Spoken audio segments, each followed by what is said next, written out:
Yes. I would like to welcome you all to the Thursday, June 13th, 2024 meeting of the Bellingham Planning Board. You may notice the sitting arrangements have changed a little bit. Former member Dennis Trevino is no longer on the board. He chose not to seek re-election. We have a new member, Mr. Stephen Goyette, who was elected this past month, and we welcome him to the board. And we look forward to working with him. The first item of the evening, after any election, is a reorganization.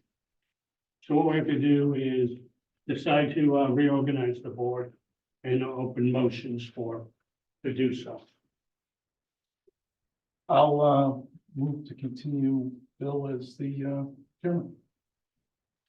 I'll need a second. Well, second, Nick.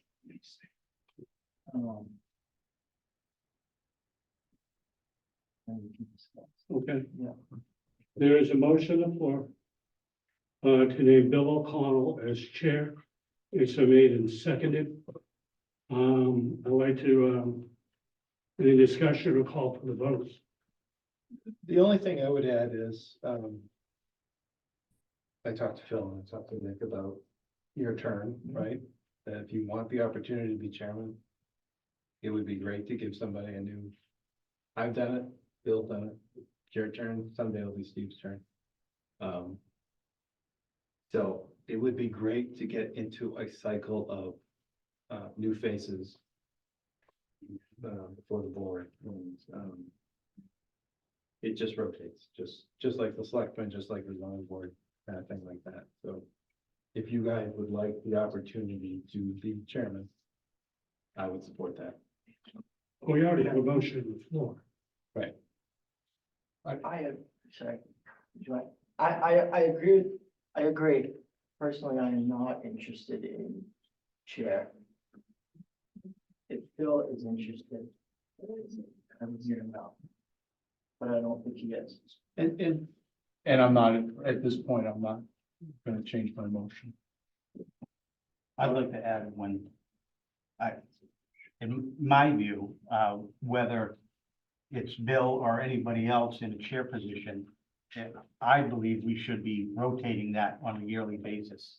And my opinion on this is based on the fact that, each one of us as board members, vice chairs or chairs, we have our own nuances, we have our own perspectives, we have our strengths, we have our weaknesses. And I think it's incumbent upon the board to let the town experience those by putting rotating individuals through there. And I think and again, my view, we kind of owe that to the town. And I believe that other boards are doing that as well. And again, it's not based on Bill the person, it's based on whether you were in the role for 3 years or you or me. I think we owe it to the town to rotate that through, so everybody has the experience of our strengths and weaknesses as chairs. That's Any further discussion? Call for the vote. Mr. Chairman, Can you turn off the volume? I can't hear nothing back here. and can we have some citizens input? This is a board issue. It's what? It is a board issue, sir. So there's no public comment? On reorganization, there is none. Well, that's strange. Correct me if I'm wrong, dude. No, I made a motion, it's been seconded. It's not an open discussion. It's not a No, there's public, no. it's not a public. Mr. Salisbury, you're an attorney, don't you think I have a First Amendment right to speak? This isn't a topic where we would invite public discussion. This is just a administrative process amongst board members to select the different officer positions. So There's no public discussion. there's no public discussion. But I would say this, when I was elected twice to the Library Board of Trustees, I started my first year as secretary, went to vice chairman the second year, and the third year I was chairman. And then we rotated out of that again, and it worked very well. Mr. Chairman, if my motion fails, it fails, but right now there's a motion that's been seconded. I think that's fair. If it fails, And it then we fails. can revisit the discussion. If it fails, it fails, but there's a motion. So I would vote aye on Phil's motion. Brian? Aye. Aye. Aye. And I would vote no for the reasons I explained. Thank you. That motion passes 4-1. Eric Kane motions for vice chair. So do either of you want to be vice chair? My motion was gonna have Brian be the vice chair. Thank you. That's But what if my, either of you want to do it, I want this position to vote. The person in my mind, the way we do it on the zoning board, the vice chair this year, next year, chair, and then we just rotate. So that's how I think it should be. But thank you. But if either of you want to do it, please. I'll make a motion to have Brian continue as vice chair. Is there a second? You listen there? Discuss. No, Are you- please. Do you not want to be vice chair? I will do it Okay, if you want to do it. It really is nothing. okay. So it's nothing. It doesn't change anything. Well, then Would you like to do it? I will take on that role if you're. Fine. Okay. Fine with me. So there's not a second to my motion. I will second the motion for discussion. Because technically, we went out of order for discussion, that's beside the point. Any other discussion? It's not complicated. It's no big deal. I like the way things work. So I like the way things were built. So Fine, I'll do it again. Yeah, Fine, but I wanted to give new people the opportunity, instead of Bill and I doing everything. And vice chair doesn't technically do anything, right? I Well, I it just does. happened to move. it does. It comes down to if the chairman cannot continue in that role for whatever reason, the vice chairman takes over. And to me, that I value you and I would love to have you as the vice chair. And I appreciate it, and I'm happy to do it, but I've done it before, Yeah, and if either of you want to do it, fine with me. I completely agree with Bill, but if you're looking to change the culture of this board. I'm just looking to give opportunity. It's in line with what other boards do. But I didn't want to make it speak louder. You guys want to do it? Yeah. do you have, do you want to, do you want to? We have the time, yeah. But I also would, is his motion still? We're still discussing. So So all we're doing it's right been now, seconded for discussion, so there's gotta be a vote. we couldn't have a discussion without a second. Or you gonna move to it? I would actually, I think looking for Brian to be vice chair. I'd like to vote on that. It's been seconded. If it fails, then we can talk about it again. so, just so I understand, it's another motion to nominate another person in the order, or no? No, because there's a motion, it's been seconded, there should be a vote, You have to. yay or nay. If it's nay, then there can be another discussion, but quite frankly, we'll have another conversation if that's the case. So I'd say, would you like to call for the votes? Yes. Aye.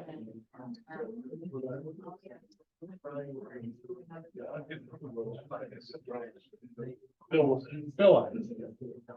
And so I'm not hypocritical, I would say no, for the same reasons, I don't want you to. Okay. Do eases moving forward.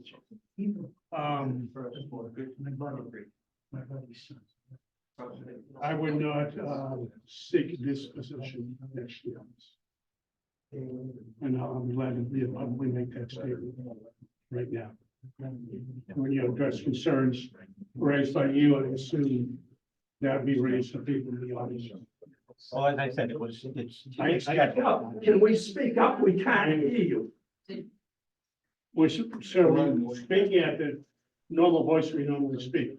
I just indicated, Mr. Hamler, that I will not seek this position next year. Public. I understand you might have some concerns. I will not seek this position next year. Why not now? That's what we just voted on.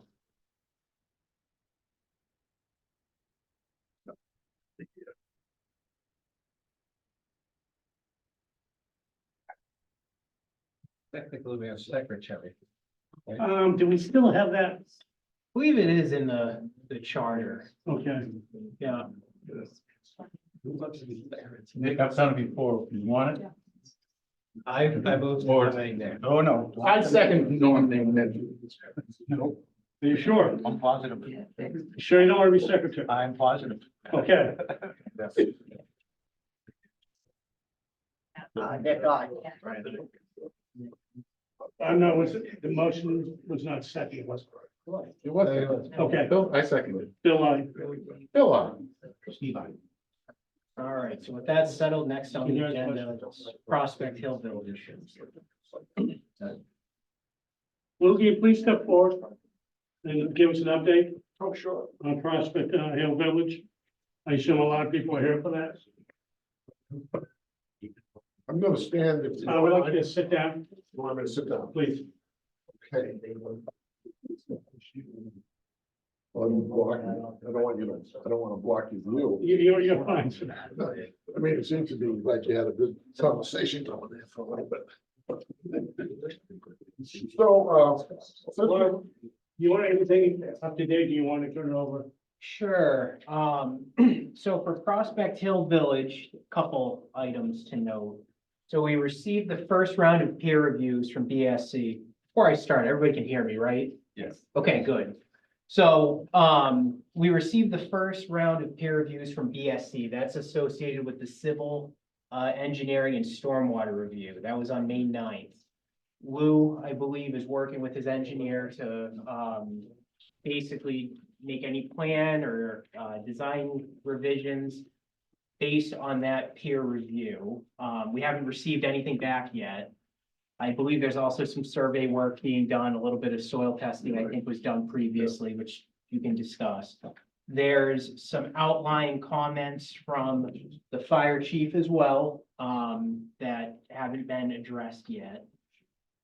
One major item too that we should probably discuss tonight, if I think we're ready for it, is the traffic study for the peer review as well, because I believe you are getting ready to.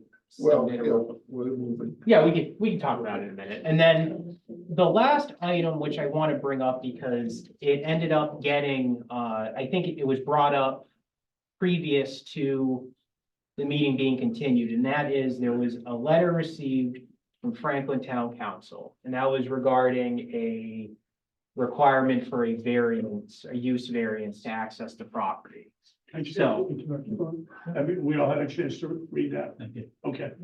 We just want to make sure we're up to speed. Appreciate it. So the question was, what does that mean for us? So I spoke to our town council and really we need to act upon Bellingham zoning bylaws, not Franklin. However, she did recommend that, if this were to get approved, if there was a condition that essentially,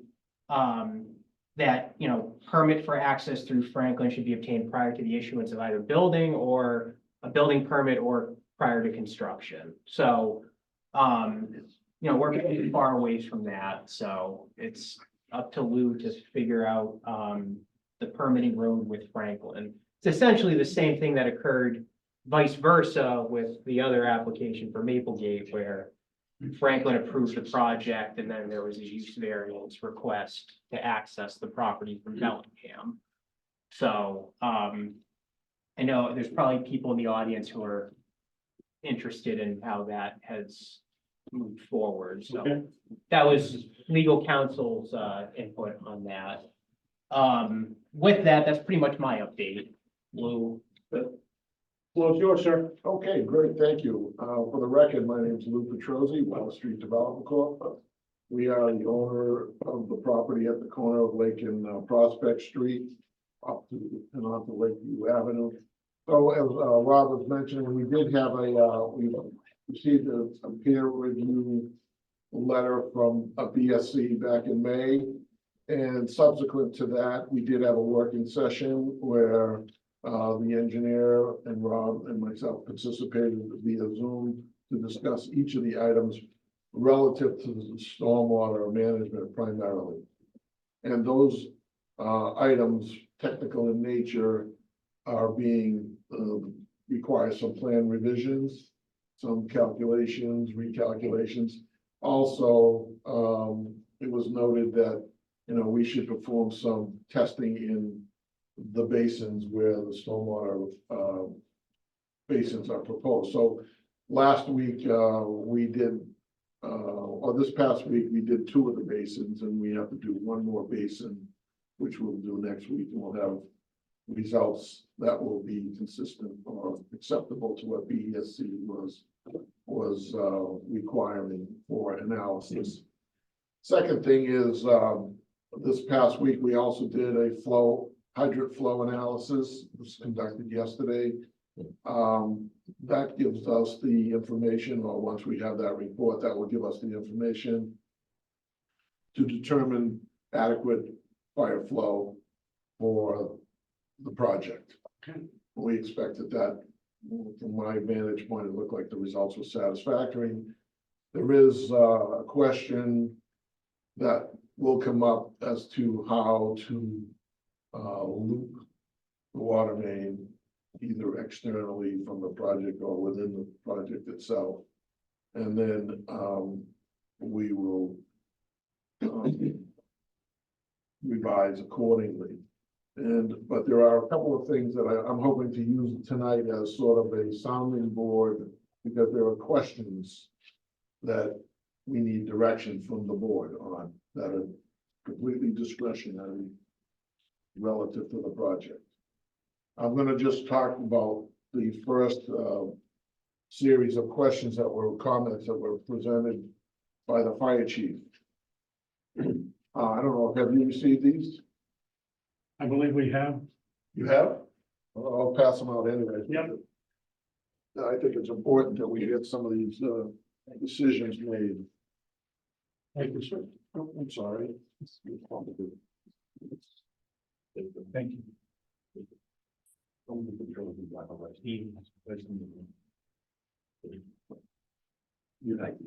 Yeah. Thank you, Will. Chief, before we go any further, Chief, do you want to, if you have any comments, you want, I'll chime in when it's time or necessary, but thank you. thank you, sir.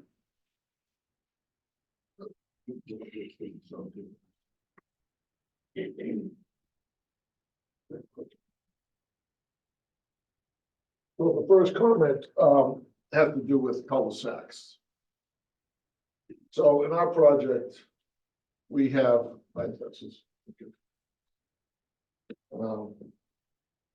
Could you pull it back just maybe 2 feet? yeah.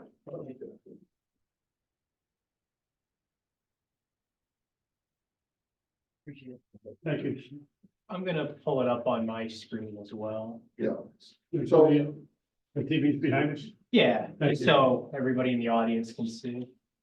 So in this particular case, we have 1 cul-de-sac proposed for this development, which is on the southerly side heading towards Lake Street, where we have a recreational center and a community building and some units. So I've never had this asked of me or regarding not wanting any cul-de-sacs. Usually the question is, can you make the cul-de-sacs bigger? So we need some input from the board Okay, relative to cul-de-sacs, all right. because it's easy, well, not easy, but we could shift and have an access road come out onto Lake Street. And put units on that side and eliminate units on the other side. So this has an important impact on the design, concept design of the project. Going out to Lake Street involves some other impacts too that may be objectionable to under the Wetlands Protection Act and the local bylaw. So it's important to us to get a determination whether or not cul-de-sacs are more important or wetland resources. It's kind of These are comments from the fire department. Rob, yeah, right? yeah, right. Yeah. So this is what the fire department is coming and telling us are public safety issues, right? Well, why is it a discussion? Well, Well, because they're not prohibited. But it's a public safety issue. Well, I think what Mr. Petrosi is attempting to do is see if what the best avenue is to rectify these comments from the planning board's perspective, I think is what. So for example, in your subdivision regulations, you require turnarounds. You allow dead-end streets and you require a turnaround. They're not prohibited. This is from my estimation, this is the preference that the fire department has to, I don't know, not want a cul-de-sac. So for example, you cannot build a subdivision on a long dead-end street under your subdivision rules and regulations without a cul-de-sac. So what do you do at the end of the road? Just make it dead end or some other avenue to turn around? So So can I ask, have you attempted to try to incorporate these into your project? not yet, we just got, well, we're gonna talk about them because it's something that I think the board needs to decide all the way. Well, you, I mean, if you tell me you want to, and this is, we'll get into the other issues, but you tell me you want a roadway without a cul-de-sac, then I'll design the roadway without a cul-de-sac, but I don't want somebody to come back later on and say, hey, well, you got a new roadway on Lake Street and we don't like it on Lake Street, so you can't have it both ways. My estimation. Might I add in regardless here? of how. Can I chime in, please, Mr. Chair? So here's the issue, Lou, is that I understand you're trying to get some feedback from the board.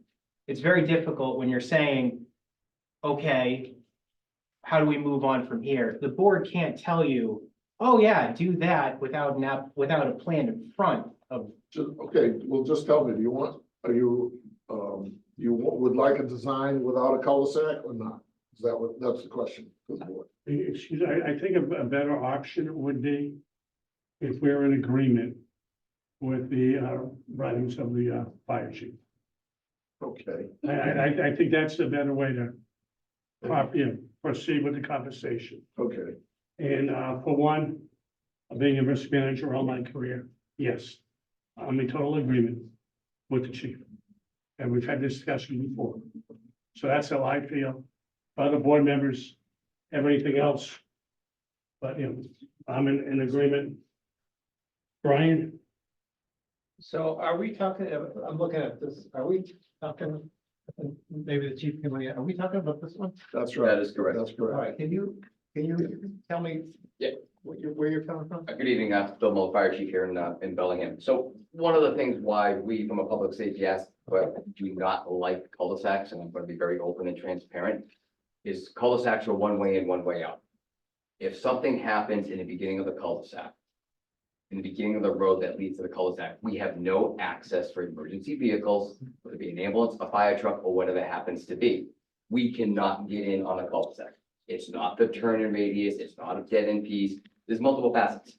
Under the Mass General Law, section 18.2.3.3, multiple access roads. More than one fire apparatus access road shall be provided when it is determined by the AHJ, which is me, the fire service, fire department, that access be a single road could be impaired by vehicle congestion, condition of terrain, climate conditions, or other factors that could limit access. My job is to provide public safety to the residents, and access is very important. That's why I'm opposed, whether it be Mr. Petrosi's project or any points forward, as long as I'm fire chief, a project coming forward with cul-de-sacs, I will not support them and I will fight this. They're not safe for the residents or us to gain access. If something happens at the beginning of that road, we cannot get emergency apparatus. Very simple.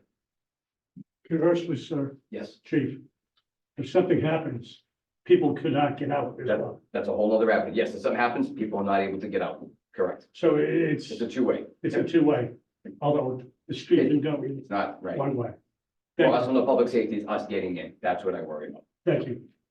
So then, Lou, what are you proposing then? If it's not a cul-de-sac, what would you? Well, with that roadway would just extend out between those two wetlands and go out to Lakeview Avenue. Lake Street, you mean? Excuse me. See, you mean Lake Street or Lake? Lake Street, yeah. Yeah. So that would, and then we put units in that area too. We Well- spread it out and make it, economically, financially practical to do that.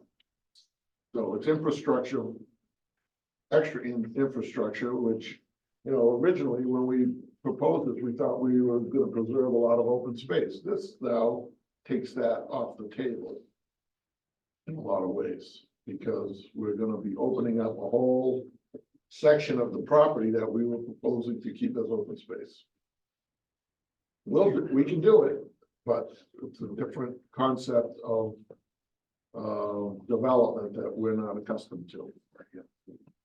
And those markings on these are wetlands? Yeah, those are BBW wetlands, So the road would come this way? correct. Correct. Correct. So, Rob, I see more than one cul-de-sac. well, the upper cul-de-sac has an emergency access shown from Lakeview Avenue. Okay, So, at least I believe that's. So if we can just carry that forward a little bit in discussion regarding Lakeview Avenue, it's a perfect example of what the chief is saying. It's a one-way in on Lakeview Avenue.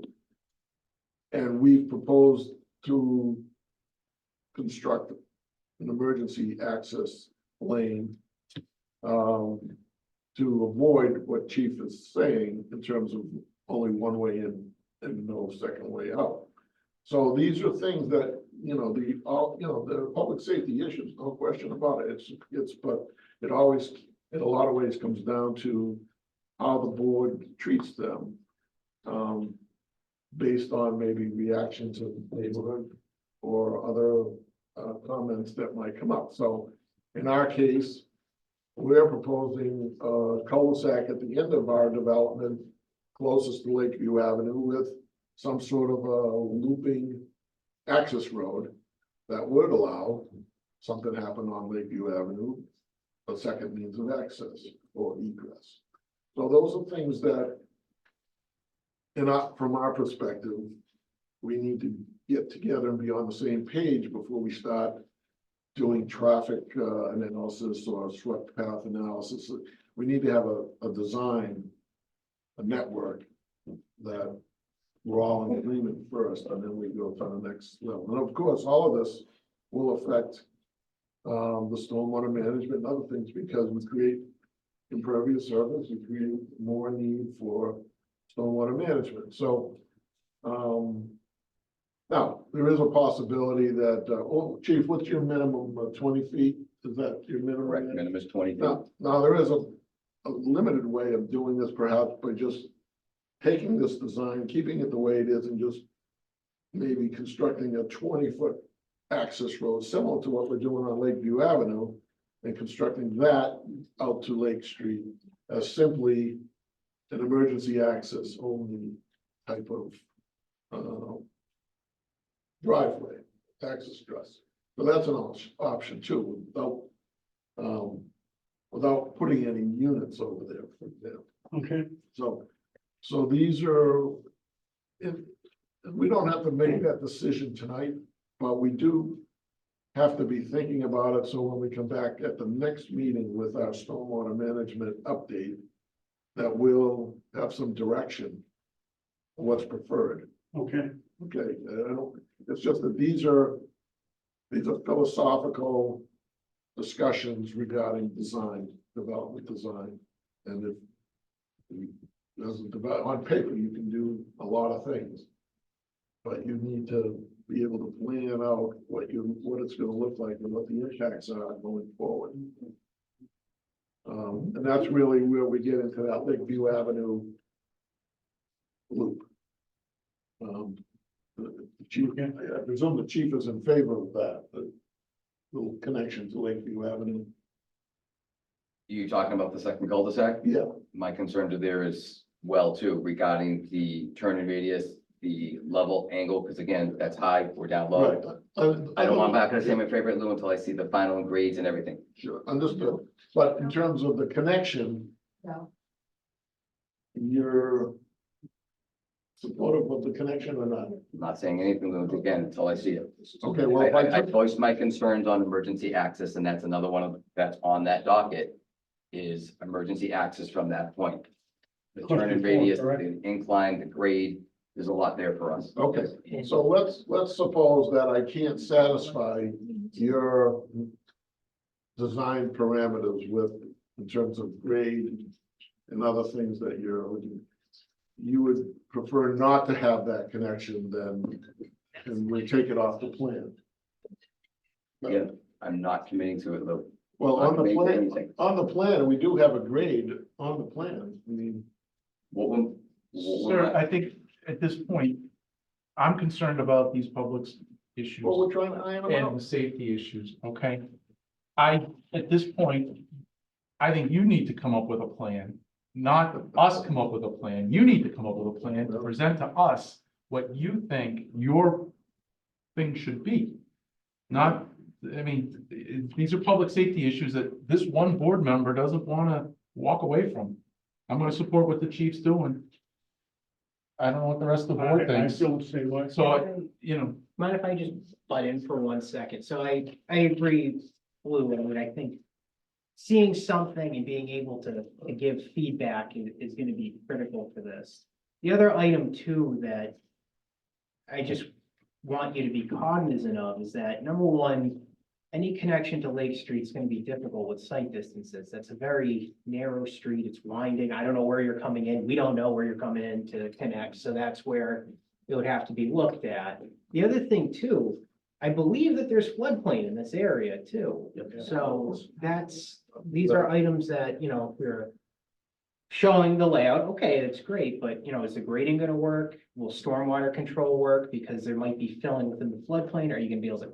Those are all things that will have to be analyzed, obviously, if we propose that, or if we, depending on what we want to do with that side of the property. Well, I'm fairly certain that all of those issues get resolved. It's just a question of how much. Question of how much does it cost to do it? Raise the road and do a lot of things. So it's not- Yes, Can I ask you a question? please. You, can you come up here for 1 second? Before we go further, I want to make sure you're comfortable with this. Again, my comment on your bill of turning radiuses. Yes, sir. I am good with. Again, if something happens at one of these entrances, we can get out the other entrance. Turning radiuses for our apparatus is a big piece for me in this, and those there, as well as this roundabout, what we spoke about. And again, the width on these roads. So you're fine with those? Yeah. Okay, thanks. As long as the truck. The radius, the turning radiuses have to be in there. Yeah, And it's I mean- based off of the tower. And we'll get him the template. And he already should have it, if not. we can get it. I assume he does. Yeah, we understand we need to do the swept path and Okay. analysis. That's understood. That's not something that we have a question on. We Okay. know we need to do it once we get this all laid out, and we'd be happy to provide that information. So it just surprised me to get the comment of the cul-de-sacs, because I mean, let's face it, in your subdivision rules and regulations, you cannot prevent a subdivision because. I understand, but he's overarching on this right now, I know he is, but. and he will be. That, you know, that will not change. In all fairness to your presentation, we discussed item 1 and item 2. I'm sorry, item 1 and number 4. Item 2, do you have any concerns with? Well, like I just said, we're gonna make sure that, Okay, well, you know, as part of the traffic, so when we were talking about the next phase of the peer review, talking about internal traffic analysis as one phase of the evaluation, which would involve taking the trucks around, making sure this, they can maneuver within the space that we've provided. And so that's one aspect of the traffic. The other aspect of the traffic that, as part of the subdivision, we had the site distance and things reviewed as part of that, but then, as I've talked about many times, is this intersection of, we discussed during the subdivision, the intersection of Prospect and Lake Street. So that's something that we don't have the ability to impact because it's not Bellingham, and it's something that you folks would have to recommend to us. We have an idea of what should be done there, but you have an option there, and it's up to between DPW. You have an existing intersection, in our opinion, needs improvement. Mhm. You also have comments from the public that said, we'll leave it the way it is. Other people say, improve it. And the third aspect of that is you have an existing layout from 1935 that was never built, that the town has within its control. So these are things that need to be hashed out, I guess, to see which way you want to go. Because Okay. we don't have control, even though I've tried to, the most practical way would be to improve the existing intersection there by widening it a little bit, Mhm. creating sight distance, turning radiuses so that vehicles can turn, especially with the larger trucks, and for people to be able to see both directions. Unfortunately, the property is owned privately on the northerly side of that intersection. It's an island that's owned privately. And the people, the owners, are a little bit gun shy because of all of the media or social media comments that they don't want any retribution, let's call it, as far as I can tell, to get involved. We've offered, and let me tell you the dynamics of that just quickly. So when that roadway, that T intersection was created, I think it was in 1986, the owner of the property on that corner of Lakeview Avenue, Lakeview and Prospect Street, obtained a variance from the zoning board. The zoning board gave them a variance from the lots area requirement from 80,000 down to 68,000, I believe. And they allowed them to cut the lot off, so it wasn't all contiguous. Mhm. So they own their lot, which is like 68,000, and they own this island between this 1935 layout and the existing Lake Street of 18,000 square feet. You can't do anything with it, other than maybe clear it and use it as a yard area of some sort. Okay. So we've offered to purchase it, we've offered to improve it, take an easement. And it would require the zoning board to amend their variance to allow them to remain on 68,000 square feet.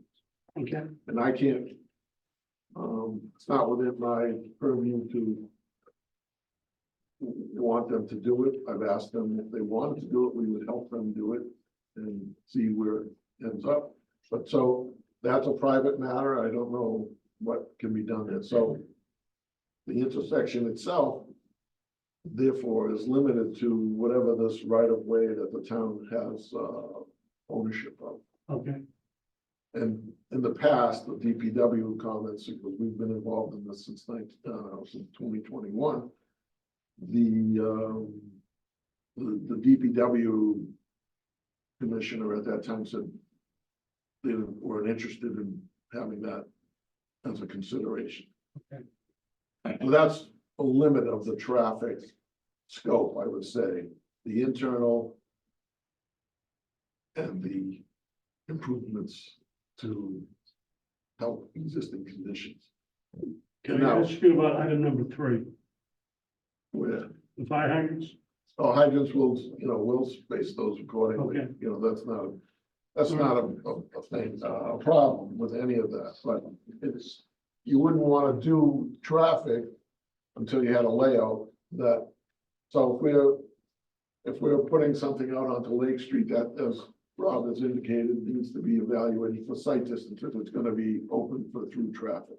Mhm. If it's simply gonna be an emergency access only, it's less important to evaluate sight distance because it's not only gonna be used in emergency situations. So, Okay, I mean, that would be the presumption. I mean, if there weren't any units, if we didn't shift anything around, Alright. okay? So, and we'll get to that point, I assume, down the yeah. road. so now if you wanna look at what Franklin is saying, Franklin wants us to put a roadway out to Lake Street. So I can save a lot of trouble by putting a roadway out to Lake Street. I can satisfy the chief, I can satisfy Franklin, and I could presumably satisfy the board with that concept. I don't think it's a good idea, but we could do it. Okay, So those are the two main points. Rob, did you want to add something? Yeah, if you wouldn't mind. So I agree with everything you said regarding the Lake Street and Prospect Street intersection. It's definitely a conversation that needs to be happening between the DPW. I think the critical item too is that with your traffic study, I imagine that they analyze that intersection, which the peer review will then also analyze that analysis. That will generate with the DPW feedback and feedback with the applicant, potential mitigated ways for the Lake Street, Prospect Street intersection. So just, I don't know if you remember, but, so we have analyzed that intersection in the board during a recent permitting process for Lake Shore. They also had the intersection evaluated. The results are the same, no matter who you, it's the improvements or the mitigation that's required there is not a rocket science. You don't have to figure it out. You need radiuses, you need to improve the sight distance, and so it's not gonna be any kind of information that the board hasn't heard before. I understand. So not concern is when you do a traffic report or a study, you want to study the areas that are gonna be ultimately the areas where the traffic is gonna be accessing and egressing the site. And so in this particular case, we have our two access points on Prospect Street, which are easily, analyzed. We've got a traffic report and you can have your peer reviewer review that for their recommendations. The other part of it is within the development for the turning radiuses. And then obviously the only other point would be to review if there's a possibility of doing something out to Lake Street. And also, when I say internal to the development, this would include the grade to Lakeview Avenue. Okay, Those three components, I think, for a period. So perfectly happy to, engage on, we can go to that next step on that process if you'd like. what I'd like to do, before you hear from the board, I apologize, I might want to make sure we heard from the chief. Usually at this point, the board speaks. I'd like to hear from the public first, if we don't mind. Yeah. To get some input from them. There's a gentleman, the light blue shirt was the first one to raise his hand. Sure. Thank you. State your name, sir, and please stand up so we can hear you. All right. John Holman of Bellingham. I'm in the Silver Lake area, which would be heavily impacted by any proposed development, not just this. There seems to be some confusion about what is permissible or allowable between development and town as far as the cul-de-sacs, the turnarounds, and I'd like to point out that with all the engineers behind them, it's puzzling they haven't figured out. All you need to do is drop southernmost and northernmost buildings from your plan. You will eliminate the cul-de-sacs. You will maintain your loop, and I believe respectfully that might satisfy both the town and the development requirements. Thank you, sir. Martinez, My name is John Martinez, 334 Maple Street, and this gentleman just said exactly what I was thinking. The big problem seems to be the cul-de-sac. I'm looking at the plan on the south side. If you eliminated that piece and the northern side piece, you'd have everything you'd need. I guess it's up to Mr.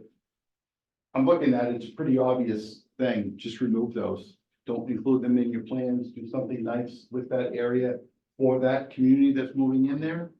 And I know it will satisfy the residents that are on Prospect Street, who have been very unhappy, local and social media about these homes behind them.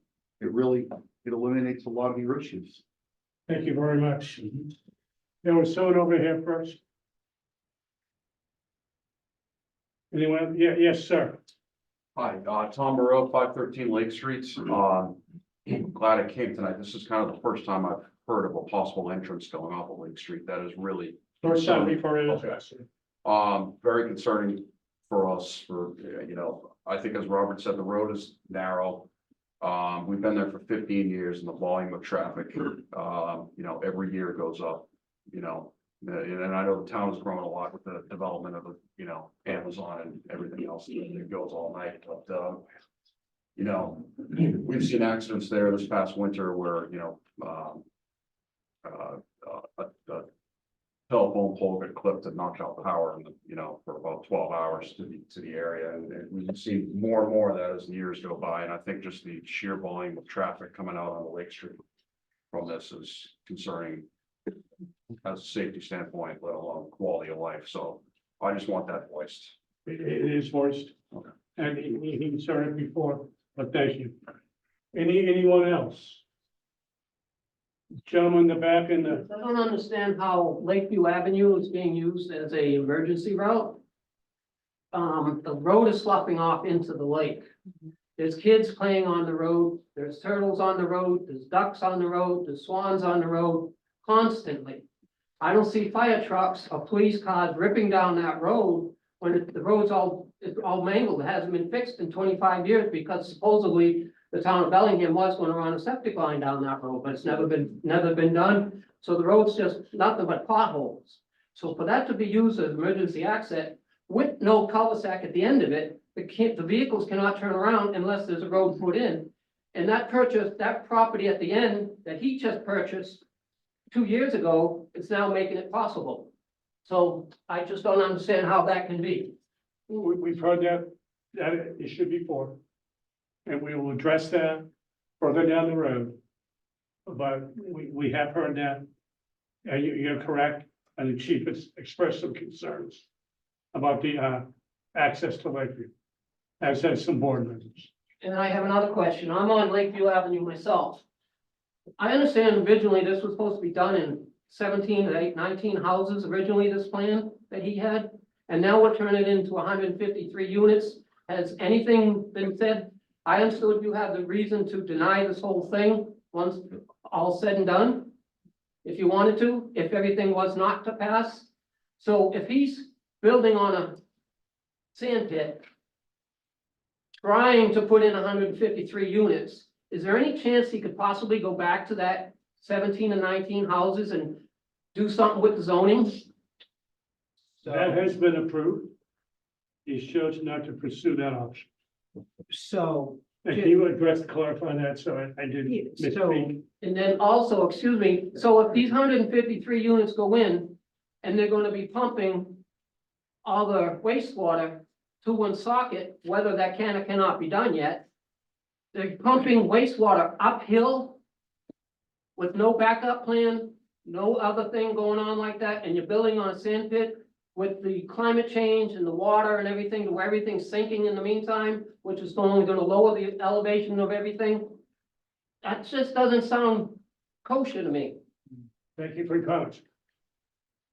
We're in agreement, it's something we're looking into. But right now, it's a proposal on paper. Thank you for hearing me. Bill, who's had his hand up. Yes, sir. Oh, thank you. Jim Fitzpatrick, I'm a little curious about something. that I discovered a while ago, and it may have been covered already. But there is a right of way that goes from the old sand pit company to Center Street. Now, is that still something that we could all of a sudden surprise, we're gonna open up this and the traffic is gonna come out onto Center Street? What is the status of that?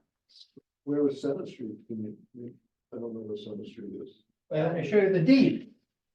Oh, so I just never know the location. Oh, same with everything. Center Street is right here. The sand pit is up here. The right of way comes right through here to Center Street. Now, what I'm concerned with, is there somebody that's going to decide, we're gonna run this out onto Center Street and cause a problem down there too? It has not been brought up to us at this point in time. We can, the You can board look can at it. only act on the Are application. you saying that this is my property right now? No, I'm saying it's up there someplace, but this is Center Street. This is the right of way that came from the sand pit company. I don't. So I don't know how it relates to your property exactly, but I'm worried about the right of way that could end up on Center Street. That's not That's not us. related to this project at this point in time, but we will look into it. Thank you. Gentlemen, I'd like to, sure to get your hand raised earlier. You're all set, sir. Anyone, yes, sir, the gentleman in the back. Yeah, Agvi Barushi, I'm the resident on the corner of Lake and Prospect. Okay, So we have plenty of concerns about traffic at the intersection. I won't beat the dead horse, but Yep, thank we're you. especially concerned about impacts to our property value. If there were to be some, easement on the, that island or anything like that. So definitely something we want you guys to take into consideration. And we are hearing you and we're listening. Yes, sir. I would just like to reiterate a comment made earlier and voice my opposition to any access to Lake View next to the lake from the former end of Lakeview back out again. As was brought up, Lakeview Street is simply not suitable for any truck access, and most residents, myself included, are often denied access to their own homes. I estimate 30 to 40 times a year already. This is without fire trucks, this is without emergencies, this is without EMS or ambulances. Because the minute anybody drives a car, a truck, tree removal, delivery services, or anything else, there's no place to go, there's no room to pass. I don't believe for a minute that without re-engineering Lakeview, you could get a fire truck down there and turn it around, even with you are around again. So I don't believe it is physically suitable. Okay, And I would love to hear some engineering determination as to the suitability, the width, the depth of buildup, the potential drainage, because if it's not usable, it should be taken off the plan. we will look into that, sir. Thank you. Chief, you've heard that, I assume. I have two more questions, Rob. No, I think I see more hands. I'll go after public input. Steve Kohler, Stonehenge Road, I'm also on Conservation Commission. Based on what this gentleman just said, if there was an Amazon truck on the road making a delivery at the same time fire department's trying to access it, you're at a standstill. So therefore, it would seem to not be emergency access. And that's why we're going through this process. Question over here. My name is Amanda. I live at 29 Lakeview Ave, and I just want to share a personal experience I had recently where I had a medical emergency and the ambulance could barely get down Lakeview Avenue to help me with my medical emergency. So there is no way a fire truck would be able to get all the way down. Thank you very much. Hi, Jack Germany, 326 Prospect Street in Franklin. Just concerned about moving Lake Street. Takes me 15 minutes to get out of my driveway as it is, as people come around Lake Street, and I feel bad for the people that live on the corner of Lake Street and the people that live on the Lake Street. Built my house 30 years ago, 600 cars maybe down the road a day. Now there's 9,000 cars down the road a day. So if you move Lake Street and open it up a little bit, now you're inviting more traffic down the road. So going by my house down Lake Street, whatever they're going, we already have 156 units coming in. That's 156 more cars coming down the street, either left or right. They have traffic going the other way. And just my concern, if it's not to move Lake Street. So thank you very For the much. fire department as well, I think it's. Can I just interject, sir? Please keep coming Yeah. to the meetings. Thank you. And unfortunately, we no longer have the Zoom capability. Right. So if you want to inform your neighbors. Yeah. To come attend the meeting, because they can't do it via Zoom, Yeah. that would be appreciated. Anyone else, any other last questions?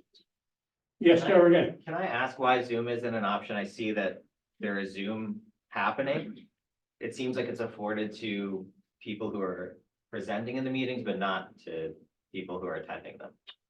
I can answer that one. So actually, the previous meeting, I think you were here for, Mr. Petrosi, we had some pretty serious Zoom bombing that occurred during the meeting that was extremely disruptive and difficult to conduct business. So the select board decided to stop the Zoom option. And really, it's just for the town consultants. We have this option for us just so we can, the room is set up to show screens, because I think this is easier than looking at that. So that's the reason why I'm doing it. Well, one more thing on that he didn't mention is that it wasn't this board that made that decision. It was the select board for all town boards. And we did not, and this person did not get a vote in that either. So the answer I only bring it up because I know it's a challenge for me and I'm sure for others. You know, I have a baby at home and it's her bedtime right now, so, you know, I should be home doing that, but so it's a challenge to get here, so. Understood, and it's a shame that some people had to ruin it for everybody else, but I mean, I think the select board made that decision because it was very disruptive, to say the least. There's other words to explain. Yeah. It was highly racist.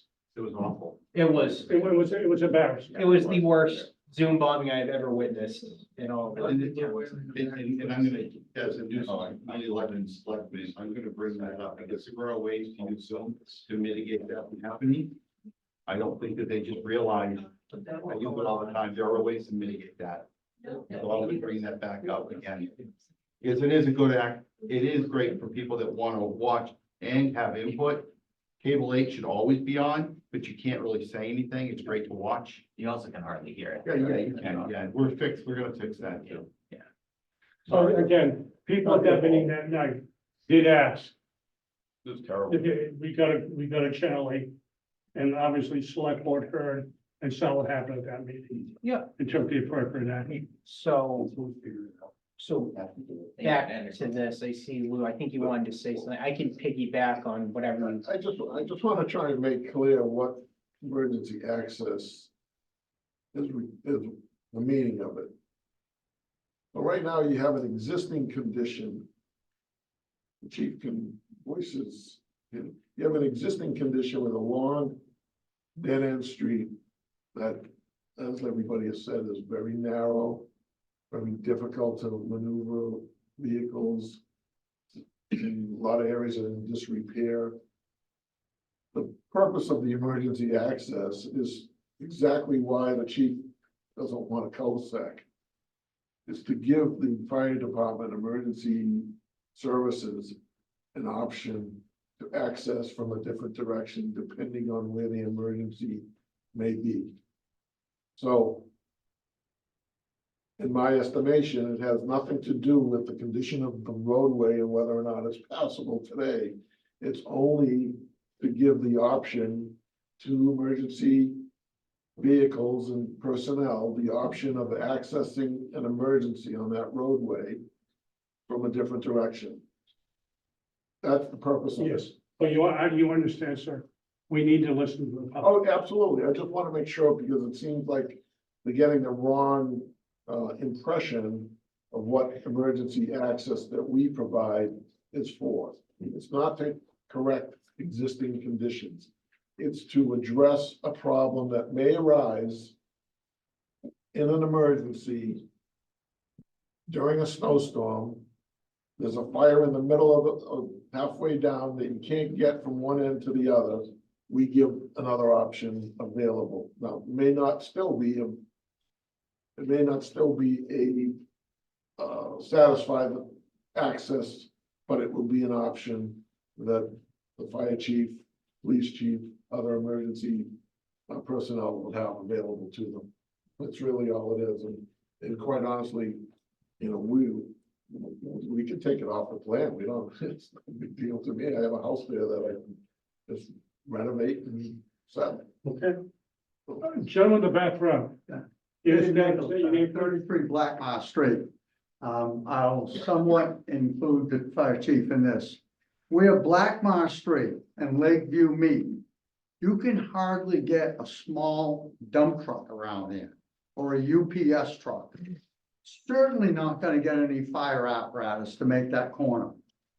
It's just not gonna happen. So the whole discussion about the condition of Lakeview Street, et cetera, as far as trucks go, the ambulance will just about make that corner. Do you agree with me? I don't think you have a single piece of fire apparatus that can make that corner. It's very tight, especially in the wintertime. So Lakeview, it's not an emergency access. It could be an emergency egress for residents, but it's never, no way is it gonna accommodate fire apparatus. It's just not gonna happen. And as far as Lakeview Avenue, Lake Street, any access on Lake Street, the traffic backs up in the morning all the way down to where the road floods. And the little bit of room that there's any dry land to possibly accommodate an access there, I don't think, and I'm making the word think, I don't think you could even fit that in and not violate the wetlands that are, it's all wetlands over there. The brook, the pond, you name it, it's all wetlands. I can't imagine the concept of coming out on the Lake Street. Okay. It's absurd. Thank you, sir. I'd like to, anyone else? Ma'am? Okay. Okay. Just recommendations to move forward. Yeah. So all the comments that the public has brought up, very valid, and I think, so the Lakeview Ave situation, emergency access and egress, I think that we're talking about a lot of stuff that has to do with off-site traffic-related situations here. And I think that it really now should go to traffic peer review to start moving things forward. I think, Lou, you brought up the idea of connecting to Lake Street, and I think you're trying to get preliminary feedback from the board on this. And the board, I think, is pretty clear on, well, can you even viably do it? So We can do it. that you're saying that without engineered plans, site distances, No, there's, before, so I understand where you're coming from, Lou. I understand where you're coming from. All I'm saying is, I think in order to move forward, there needs to be some analysis with the traffic peer review. Analyze that Lake Street intersection.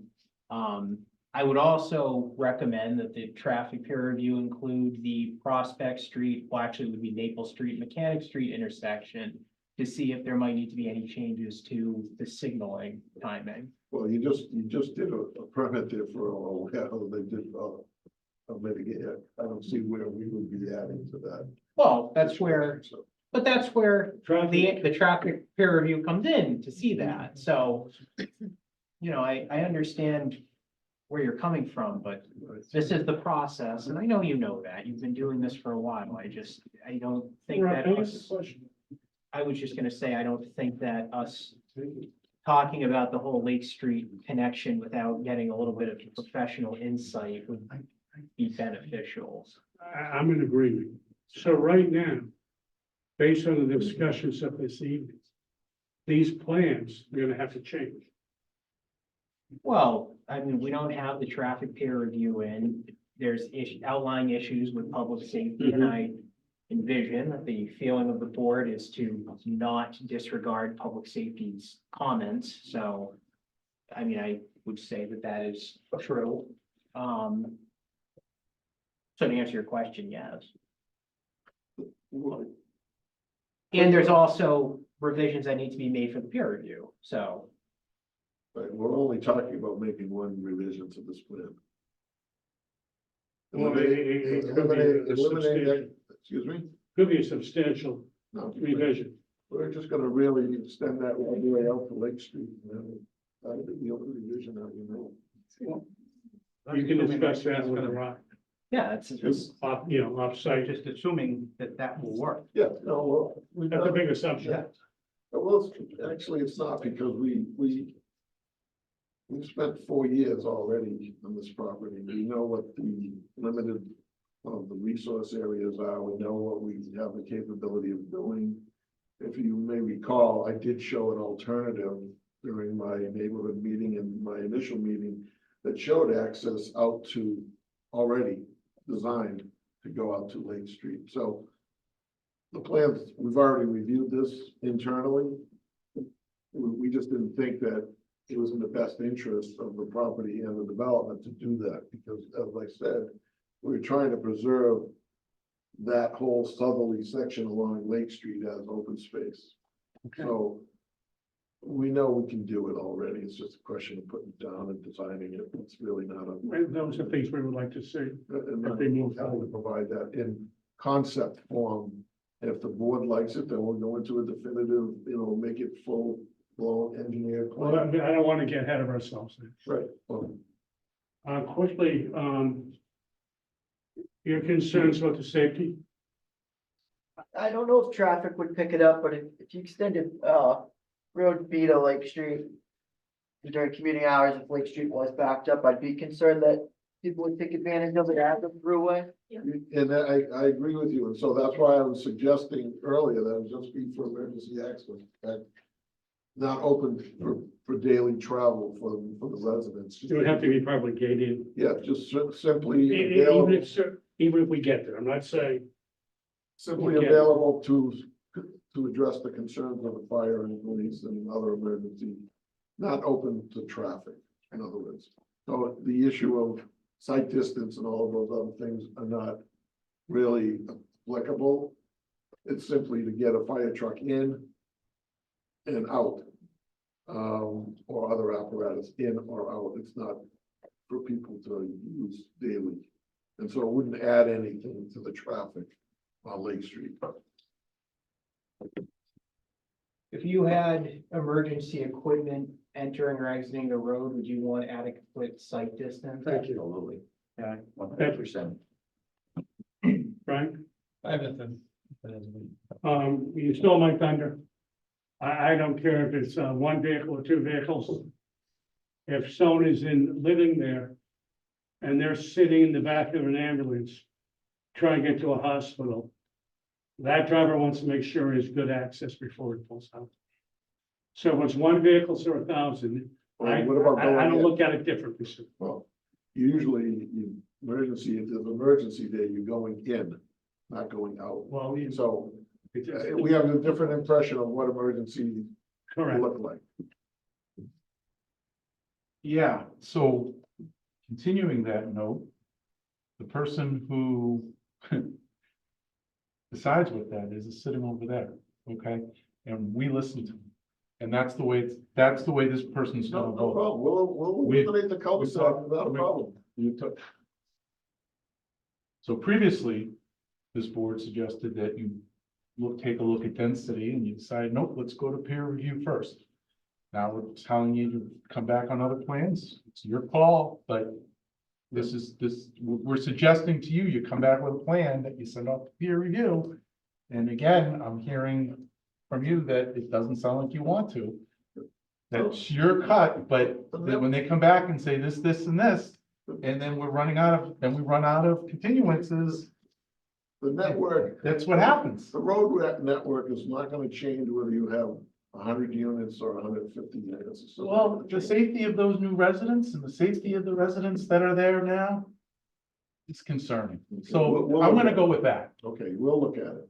We're gonna look at it. Yeah, I think we've heard a lot tonight that kind of feeds into what Has nothing opinions to are do- gonna be has made. nothing to do with density. I know you've got an opinion, sir, as an applicant, and I think that there's a lot of other opinions. And just because the applicant has an opinion, doesn't mean that's the way it is. And I'll say it that way. Thank you. So, Sir, okay, yeah, sorry. Mr. Gay, No questions right now. Okay, sure. Okay. Rob, what's the next best thing to do now moving forward? Well, it sounds like you want to look at potentially something to do with Lake Street, peer review for traffic. Well, I think we should come up with a scope of what the peer review for traffic should include. I agree with you completely. I think that that's a good idea. We'll come back with a concept that shows the elimination of that cul-de-sac. We'll address the site distance. And we'll come back and we'll have further comments, but these, it seems to me that these have nothing to do with density. These are public safety issues. Okay, so. Do we need to have that information in front of you before we finalize the scope? I mean, what you're looking, if you revise the access to Lake Street, that's what you're gonna want us to figure out a scope on for the peer Correct, review, yeah, so correct? that we're site distance, and I'll have my guy evaluate the site distance as well. Yeah, so why don't, that's a great idea. Yeah. So why don't, I would say to move forward. Can happen simultaneously, I mean. Yeah, I You think, do your proposed, scope, we'll have our, traffic consultant look at the access and we'll have a plan drawn and. Correct. It's not complicated. so with that, what are you thinking for a time frame, Lou? Or continuing or, Correct. well, I would like to continue for 2 weeks just so to get the scope of the peer review. Okay, And then have them do their work and come back maybe in 2 weeks or, 30 days from that. But get them working on the peer review possible prospect. all right, because what I envisioned prior to this whole layout situation was I figured that we would be going with this layout for traffic and working through simultaneously with the civil Yeah, peer review. absolutely. So I figured this was gonna be pushed kind of further into potentially August. Yeah, same here. So if that's the case, I mean, I don't envision any issues if we continue this to June 27th. Yeah. Can I ask a question, Mr. Chairman, to Rob? Do we need does the, board need to vote to give Rob the permission to go to peer review, or is that something that needs to come back to the board? I don't know what the policy is. He's. Yeah, Went from planning engineer, that's his bailiwick. Okay. yeah, so it'll be, I mean, I assume you guys are okay with me Correct. doing the Well, peer we've review. never Understood. made So, those motions before. so with that, if you want to work on the peer review for the traffic, would it make sense to push this to July 18th to give your engineer time to do the layout? And the only reason why I say that is because if we do June 27th, we talk about the scope, and then you want to come back for the Yeah. next, I just want to be mindful of the abutters who are here who, If we can get the scope done without having to come back, then we'll go to July. yeah, okay. I would like to do that if it's possible. Okay. So why don't we do, so why don't we, I have an extension deadline request, so why don't we do a continuance to July 18th? And then for the extension deadline, a request, so that, the decision deadline now is June 28th. If So we, do you want to go 30 days past July, whatever, you wanna do, August something. Yeah, so the- 30th or. the next meeting is August 8th, so do you wanna do August? So we should continue it out, that deadline should continue it out a little bit longer because. That's, August 30th? that's fine, but why don't, can we do September 13th, because that's the meeting Yeah, on yeah, September yeah. 12th? All right, so we'll continue this. We should have a day after that because we need time. to- Yeah, so it'll be September 13th. So I'm gonna cross this out and initial it, Okay, and then I'll have you sign it. So we're gonna continue to July 18th. Correct? yeah, And stands at like September 15th or something like that. So you get. I'll do September 13th. That works. Yes. Rob, what I'm gonna need is have someone make a motion. to continue to July 18th. And decision to September 13th. So, I mean, I a motion. So I'll second. it's been made by Brian, seconded by Nick, to continue the next meeting, Trevor in the audience, to July 18th. And then a decision deadline, which really doesn't impact you. The 18th is the important date. Decision deadline to September 13th. Aye. Aye. That motion passes unanimously. So this will next be heard on Thursday evening, July 18th. Lou, anything else? No, I think we covered enough of Okay. that. I mean, I do have the comments here, but we can take care of them Okay, in writing. wait, thank you, A lot of questions that they raised. thank you, sir. Later on. But could we get clarification on what you just said, sir? The September 13th decision deadline, could you please help us understand what decision is that? Is that the Sure. yes or no on the special? What will happen is this will be heard at least once before the 13th of September. It'll be heard on July 18th. Based on how things are going, the decision deadline will be September 13th. If something happens between now and then, we will ask him to extend the decision deadline. We're certainly not fast tracking this, but it's a process we have to go through. Can I just, to clarify, there's a deadline that the board is held to make a decision On the So- special permit? on the special permit. So as we're working through the comments, we asked for the extension and Mr. Petrosi understands that, it takes time to work things out, so. Hopefully, and then the meeting, the next continued public hearing is July 18th. 18th. So we take a public vote now? Oh, no, no. No, that'd be very premature. Right. Yeah. I understand, yes. Okay, so I think on to the next item. Next item. Which, Thank you. You don't mind if I stick around though, do you? No, not at all. I like, Phil and I, we have, we go way back. All right, thank you. thank you. Thank you.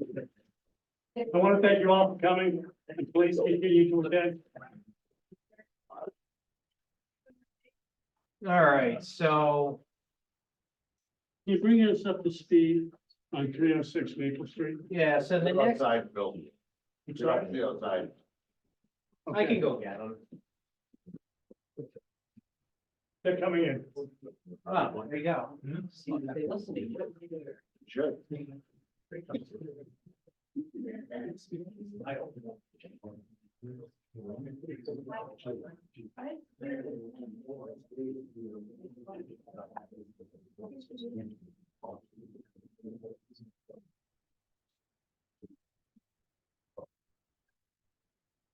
All right, so are we ready to begin? Yes. All right, so 306 Maple Street with this. There's been multiple peer reviews that have been occurring. At the last meeting, the applicant revised plans and submitted them to basically close out the civil peer review. So those comments have been addressed. Okay. The traffic peer review actually closed out this week, June 10th. We received a letter regarding, there was some Saturday traffic counts that they ended up going back and forth with the traffic consultants. So that item was closed out. There's at least one condition recommendation based on the traffic peer review consultant, which I can go into a little bit later. And then there was also the noise peer review, which the report from, I believe it was Tech, they ended up revising their report to address the peer review concerns. That's dated April 4th. So with that, I know at the last meeting, which I will fully admit right now that it's a little hazy with this specific public hearing because that was during the massive Zoom bombing situation where I was mostly just getting people out of the Zoom chat. But from what I understand, the board, the two major concerns that I understand that were discussed were, hours of operation, as well as potential screening for the outdoor storage component of the project. Correct. Which actually I'll pull up the plans. That's pretty much what I have now. What I would recommend, since the peer reviews have pretty much been exhausted, not pretty much, they have been exhausted. I think now is a good time for the board to discuss if there's some items that you really want to look at to figure out to see, now that the peer review has been exhausted. I think we're getting towards the end here, so it might be good to start figuring out, if the board is interested in getting a decision rendered, to start maybe having some preliminary discussions between conditions and those last remaining items that were really sticking points for the board at the last meeting. That would be my suggestion. Of course, it's the board's show, but I'm here to assist in any way. So, with that, I'll pull up the plans and have the applicants take it away, if you would like, Mr. Chair. I would like you to. I do not run the show. No? Please pull up the plans and we'll have the applicant speak to us. You got it. Rob, in response to that, we fully agree. We would like to try to get to a point to be able to address any outstanding concerns you may have or may not have, and try to get to a point where we can start crafting a decision that we can vote on. And I think, Rob, thanks for your help in wrapping up the peer review. It was a fairly exhaustive I understand. process. So, we're here, any outside of peer review, any other questions or concerns that you may have, we're prepared to do our best to answer. Can you bring us up to date on what you've done since the last meeting? Sample that? Sure. So Mr. Chairman, there were a few outstanding items that we addressed since the last iteration of the plans. As Rob mentioned, one of the biggest items that the board had a concern about was the screening of the outdoor storage. So the revised plan set that you have now shows details, notes of how we plan to address screening. One of the issues was to identify a maximum height. And the board was very clear that nothing should be above that screening, so we selected an 8-foot. This fencing is essentially construction fencing. It comes in 8-foot tall by 12-foot long sections. We've identified a maximum storage area. That storage area has always been on the plans, but we lined that storage area with the temporary fence and provided screening notes on that sheet as well. And that's the detail of it there. Would That- probably help if I pulled up the sheet. That's all right, we're there now. So Apologies. right in the middle of the page there, to the left, you see that section 8x12 section of fencing, and it's got its own feet, if you will, so it's movable. So such that if the storage area only needs to be 500 square feet, the fencing can move to screen it. If it needs to be the maximum area shown on the plan, it can be moved to screen that.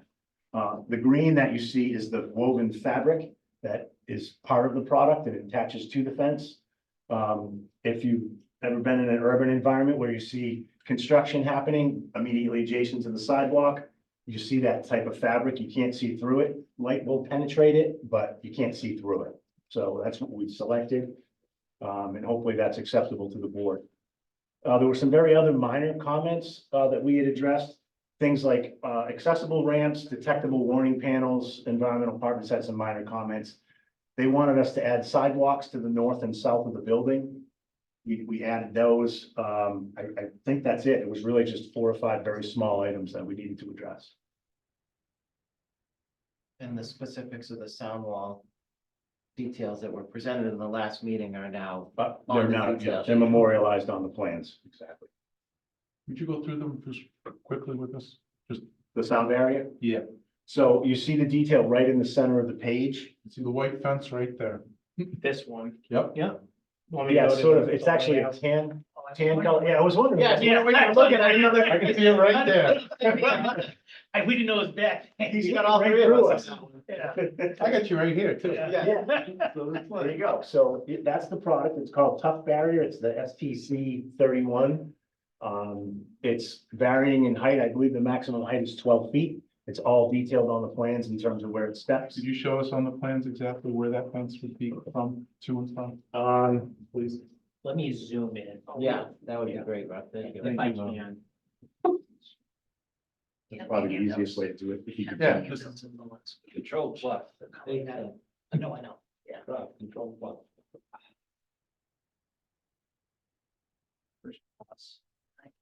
Good or wrong? What I can show you on the, Little magnify in the bottom right, oh,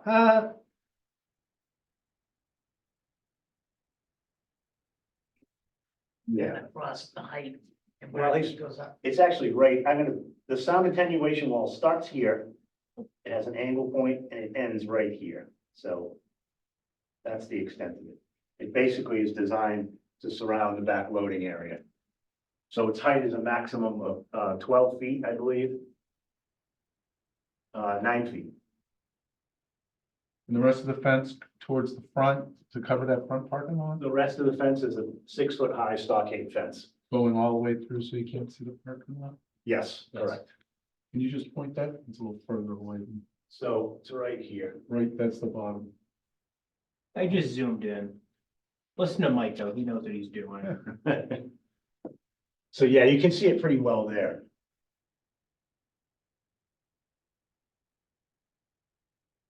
Max, I thought it was 12.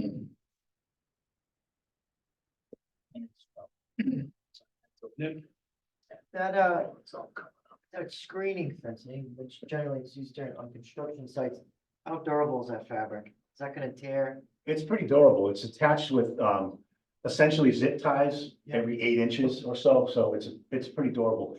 It's designed so that the wind can flow through it, so it doesn't get destroyed. But And so there's reinforced grommets where it attaches. this grommets exactly, and it's woven fabric. I So mean, we would expect like anything else, it'd be maintained. based on- yeah, absolutely. And actually on the notes, I put it right in there that it needs to be maintained in good condition at all times. I added that right to the notes. Anything else? No, in terms of that kind of screening, I think was just. It's covering an ugly thing with an ugly thing, in terms of. I know how this fence is it's gonna be crooked and it's, no one's gonna be lining it up and it's not gonna look good. And that's not what I would imagine, the kind of or quality of screening that we're looking to see. Particularly if it's just gonna move and it's not gonna work, from my opinion. And I'm curious about the hours of operations that you're proposing.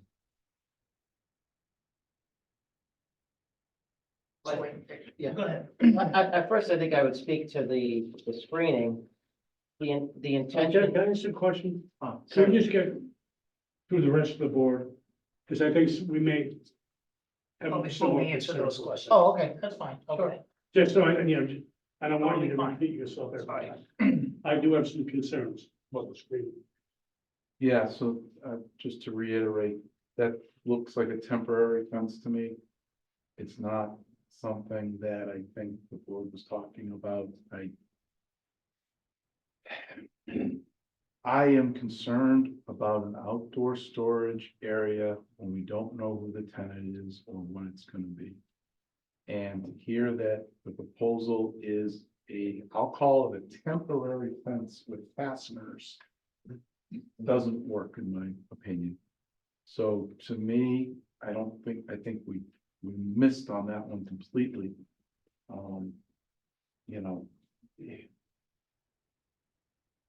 I'm questioning whether there should even be an outdoor area.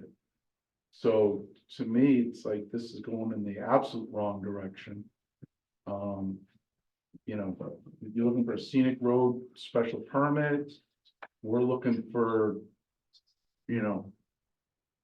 keep the spirit of that in place, the spirit of the bylaw in place, and Right now, that, it doesn't work for me. Say it that way. No, listen, I appreciate, well, we'll let it, does anyone else have any comments? Sorry. Just ditto. Okay. My comments are very simple. Rob, I sent you a picture of something. How would you describe that picture I sent you? It was a vinyl stockade fence that Bill mentioned, I think, last week. And it's more permanent in nature than this. Yeah, I think, We want something to blend in with the neighborhood. And I don't think this does it. understood. And also what I'd like to do, if you're gonna go, you're down in a gully, well, down slope a little, excuse me. If you're gonna have an 8-foot fence, I think we'd cap your height and storage at 7. And if you're gonna go to 8, if you're gonna store at 8 feet, I want it a little bit above what you're storing. So No, that's fair. you don't see, so I would feel more comfortable 10 feet if you're storing up to 8. Yeah. You follow my rationale? Because of the geometry. Because, thank you. Yep. Because of the geometry. Really good point. So something that would blend in more to the neighborhood. So I think that's something we could work through. if we went 8 feet, can you buy a fence that's 10 feet high? I don't know. And we did a fence that's a fence that is 10 feet high. Mhm. And we came to an agreement as to the fence is way better than the fence that we proposed, and it meets your guys' criteria. I know, obviously, durability, but aesthetics is probably just as important here. Correct. Got it. So, Are you asking, would that be a condition? no, Okay. we'd like to come up with a spec of something that is acceptable to you guys. I want to put that thing to bed. So, Yeah. all. So does anyone have any suggestions or pictures or ideas of any other fencing that you've looked at? Otherwise, we could get back to Rob within a couple business days, I with think that's fair. a couple options. I think that that's the best You could send option. to the board, and you could take a vote on it. Mr. I Chairman. mean, not a vote in public, but say, hey, this is probably looks I- much better. I think what I would recommend, I think the board would feel probably comfortable with something similar as far as the opaque fence goes. That is durable and holds up, something similar to what is along the frontage of the solar field on the. No, personally, no, I was disappointed by that fence.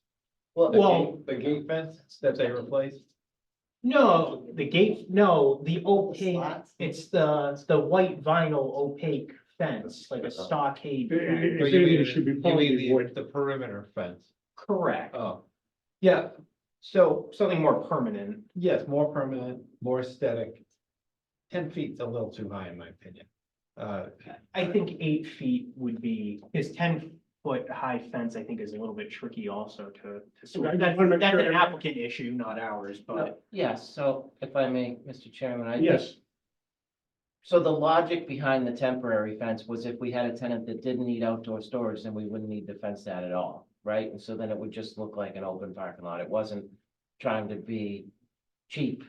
It was trying to have something that, if it didn't need to be there, it wasn't going to be there. But hearing the concern of the board, I think we could do an 8-foot solid vinyl, nice commercial fence. But we would space it, Mike, probably 6 inches off the ground so that snow plowing and rain, because the way the parking lot is graded, it's all flowing to that back corner. So your effective height would be 8'6" for an 8-foot fence.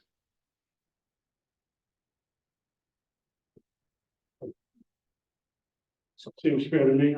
It's the board's decision, but I think that A that's vinyl stuff. fair. Vinyl stuff. The other thing too, just talking about the outdoor storage area, the screening's one thing, and if the board decides to move forward talking about conditions, I can craft something too regarding some restrictions inside of the storage area that maybe the board will feel comfortable with, and I'm sure that the applicants would be okay with, but that can be discussed at a future meeting once some conditions are potentially drafted. Okay, If that makes sense. yep. Question, Certainly, not to get ahead of ourselves, but so we don't know what's going in there yet. Correct. Right, so once that's determined, we will be able to discuss that, because God, no, I don't know what's gonna go in. no, unfortunately, we have to work under the assumption, and Rob, step in if I overstep. Yeah. We don't know who's going in. They would like the opportunity to do outdoor storage, limited outdoor storage. So to look out for the residents of the town, we're thinking of screening that as best we can. But we don't know what's gonna be stored. But no, we can put limitations. Yeah, on so what can like, be for stored. example, one of my major concerns when I saw outdoor storage areas potential. What if a contractor comes in and there's all of a sudden 6 large excavators or earth moving equipment parked over there?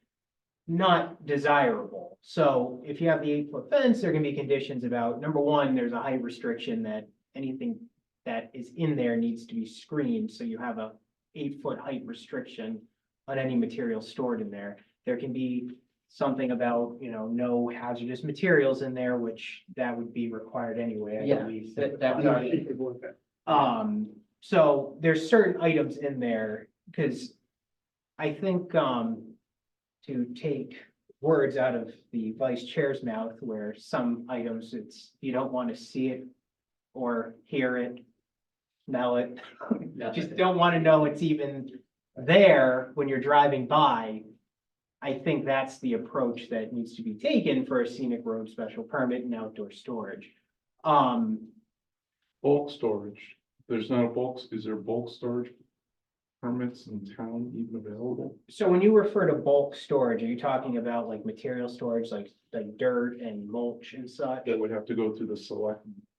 I believe so, so that would be a special. Yeah, so I wouldn't, But I don't think I'd want to see another mulch pile 20 feet high again. so, again, something that can be put, well, even if it's one of the big issues too, I think, with the mulch piles is specifically the odor, which I would say that the condition is that under a condition stating that no hazardous material, no materials that emit odor, so we don't want manure or mulch or whatever stockpiled there. Could be a situation, and then the height restriction would be another item that, you wanted, I don't know if they would store dirt or something, depending on the end supplier, you wouldn't see it and it wouldn't emit odors. And it couldn't be hazardous materials either, so. Fire department like that, but is there some suggestions of things that in areas, I know you don't want to be specific and be whittled down to certain things, but are there things that you would like to have in the permit that would be I think things that you would want to market areas to that we could consider for the permit? I think back to what Rob was saying, again, good discussion points, because the 8 feet of height, 8 feet 6, if we get the 8 feet 6 agreed to, right? Then we gotta stay at 7.5 feet anyway. You can't put an excavator in there, it's higher than 7.5 feet, no one's gonna, I actually, he's a partner of mine, I don't. No mulch, no sand, no gravel, I don't care. Yeah. Take it out, we wanna do a build-a-suit here, or build at least to a couple tenants that, light assembly, like real jobs, real companies, and every now and again, sometimes they need some outdoor bait, right? As you go by buildings today, you start to see more pods, more storage containers, more trucks that just sit on the docks and stuff like that. It's just, it's not a luxury item. It's an important item, to market and attract good tenants. I'd rather try to live with conditions that limit us to what we can put inside the storage area. And it's tenant storage. We're not, I will not lease that to anybody else who's not in the building. It has to So be just, tenant here's the related. concern. I don't want to see pallets piled up outside, stacked You won't see them. 20 down the street. We're gonna be below that height and we're gonna come up with some kind of You're gonna be vinyl one, stockade fence. so not higher than See. a pallet. Is We what, can't be higher than the fence. Right. So we gotta be at 7 7.5 feet feet. 6. well, pallets are go what? 5, 6 feet max? I can't be So more you than you seven can't and do a half more than feet. one, Right, and you Yeah. can't get them, I mean, but that's what we don't wanna see. Yeah, We don't I wanna think, see yeah. I'm this- agreeing on that. I think we're all Yeah. agreeing. The with max that. height is gonna govern all. yeah. It's gonna govern everything, Yeah. because you can't exceed that height, period. Yeah. I think that's your best protection. Yeah. Can It's, I offer a comment? I think the reason the board's concerned about the bulk storage is that it's in bulk. And I know you said, no snow, no sand, and no mulch. I think we're looking at things most likely that are palletized. Is that a fair assessment? Well, not necessarily. I don't know, it's in But pallets. that's- Could be a majority of it. But everything's 7.5 feet or less in our fence Yeah. is not see-through. So, and we'll make the fence very aesthetic. So the purpose is to hide, like Brian's saying, whatever's there. It's an ancillary use for maybe a tenant, it may never be used. Correct. But we want to be governed by your limitations at we're 8.5 foot fence. Nothing can be seen. And it's really limiting at 8.5 feet and I'm giving up on, I don't want any materials and any of the, sand and gravel, sales and mulch and flowers. I don't want it. That's what we want to hear. Yes. And we're happy to do irrelevant of cost. A good looking sturdy fence, so it aesthetically is one of the better fences in town, if not the best. Okay. So would that, so let me ask you this, so Sure. No. then, to your point, Brian, this is gonna be portable in your mind, because you don't know how much storage you're gonna need, so No, whatever. we're limiting ourselves to how many square That feet is it? maximum footprint. That maximum So footprint. if we go to this 8 foot fence that we're discussing, it would be permanently mounted in the shape that Mike Okay, has so on the maybe- plan with gates. Okay. That's it. It can't get any bigger, any smaller. Is it safe to say that if you have a tenant that doesn't need the storage, you're That's not right. obligated to put the fence up No. unless you're gonna Correct. have all Yeah. the storage? Could be, So. Yeah. One of the conditions that we could put in is putting the outdoor storage. The fence is conditional in the storage. If there's no storage, there's no need for a fence, because there's no need to hide them. But if a tenant comes in, before that tenant's in place, that fence needs to be there at 8 foot 6 inches. And they just agreed to something that's, could be palletized or not, but no perceived open bulk storage of 7 feet 6 inches. We may never see the fence based on the tenant. But as we go through things, we have to anticipate what could be there and look at what could happen. We have to look down the road and try to look at things ahead of time. So we're trying to look down the road. That I can't Yeah, say just it so any better. coming up to speed myself, so I would assume then, if you have a tenant that does not need storage, and that tenant disappears 4 years down the road, and you have another tenant that does, then we'd be looking at The fence. that fence could be gone. Okay, yep. Yeah, the conditions don't change. Okay, regardless of the tenant. Right. Can I jump in? Well, yes, technically they do. Can- If there's no fences. Right, there's I got you. No need. This fence, can you back up, Rob? Can you back the picture up? Are we gonna be able to see this bulk storage at all from the road? When you refer to bulk storage, Or is- just Outdoor storage. back to the first plan. Can you just back all the way up? What do we want? The first Zoom out. With Zoom out. regards to the geometry as well. Right. Why did I agree? Are you gonna be able to see the front piece of the fence? No, No, when I drive down the street, and if I'm coming from whichever way, from the south to the north, am I driving by gonna ever be able to see what's in bulk storage? No, that's the No. idea, is to make sure that from every angle, you have permanent fencing in place. There's, a- So, and there's a secondary fence along the street. There is, okay. yes, and then along the northern property And line, along the which northern property the line. site is elevated about another 6 feet. Oh, And then you have the fence on top of it when you come from the north. So that's the idea, that you'll never see anything in the storage area. Not even through the You might get a entrance glimpse area? through here as you're going by. Yeah, that's where you get a glimpse, but you're gonna see the fence, and now it's gonna be. a You're not gonna definite see the stuff permanent fence. inside, that's. And that'll be a condition. And it'll be checked out. Yeah, I think once some language is kind of drafted, I think we can maybe even refine it a little bit more potentially to get some comfort level. Because that's the idea, is to make sure everybody's comfortable here. So have we exhausted the outdoor storage discussion? Except for one thing. Okay. I'd like to hear from the public, if the public has any comments. Yes, sir. Robert Stearns, 22 Stonehenge. Tell them where my well is, according to that property right there. I'm sorry, sir. I want to know where my well is, according to the property. What's your? My well is right about here.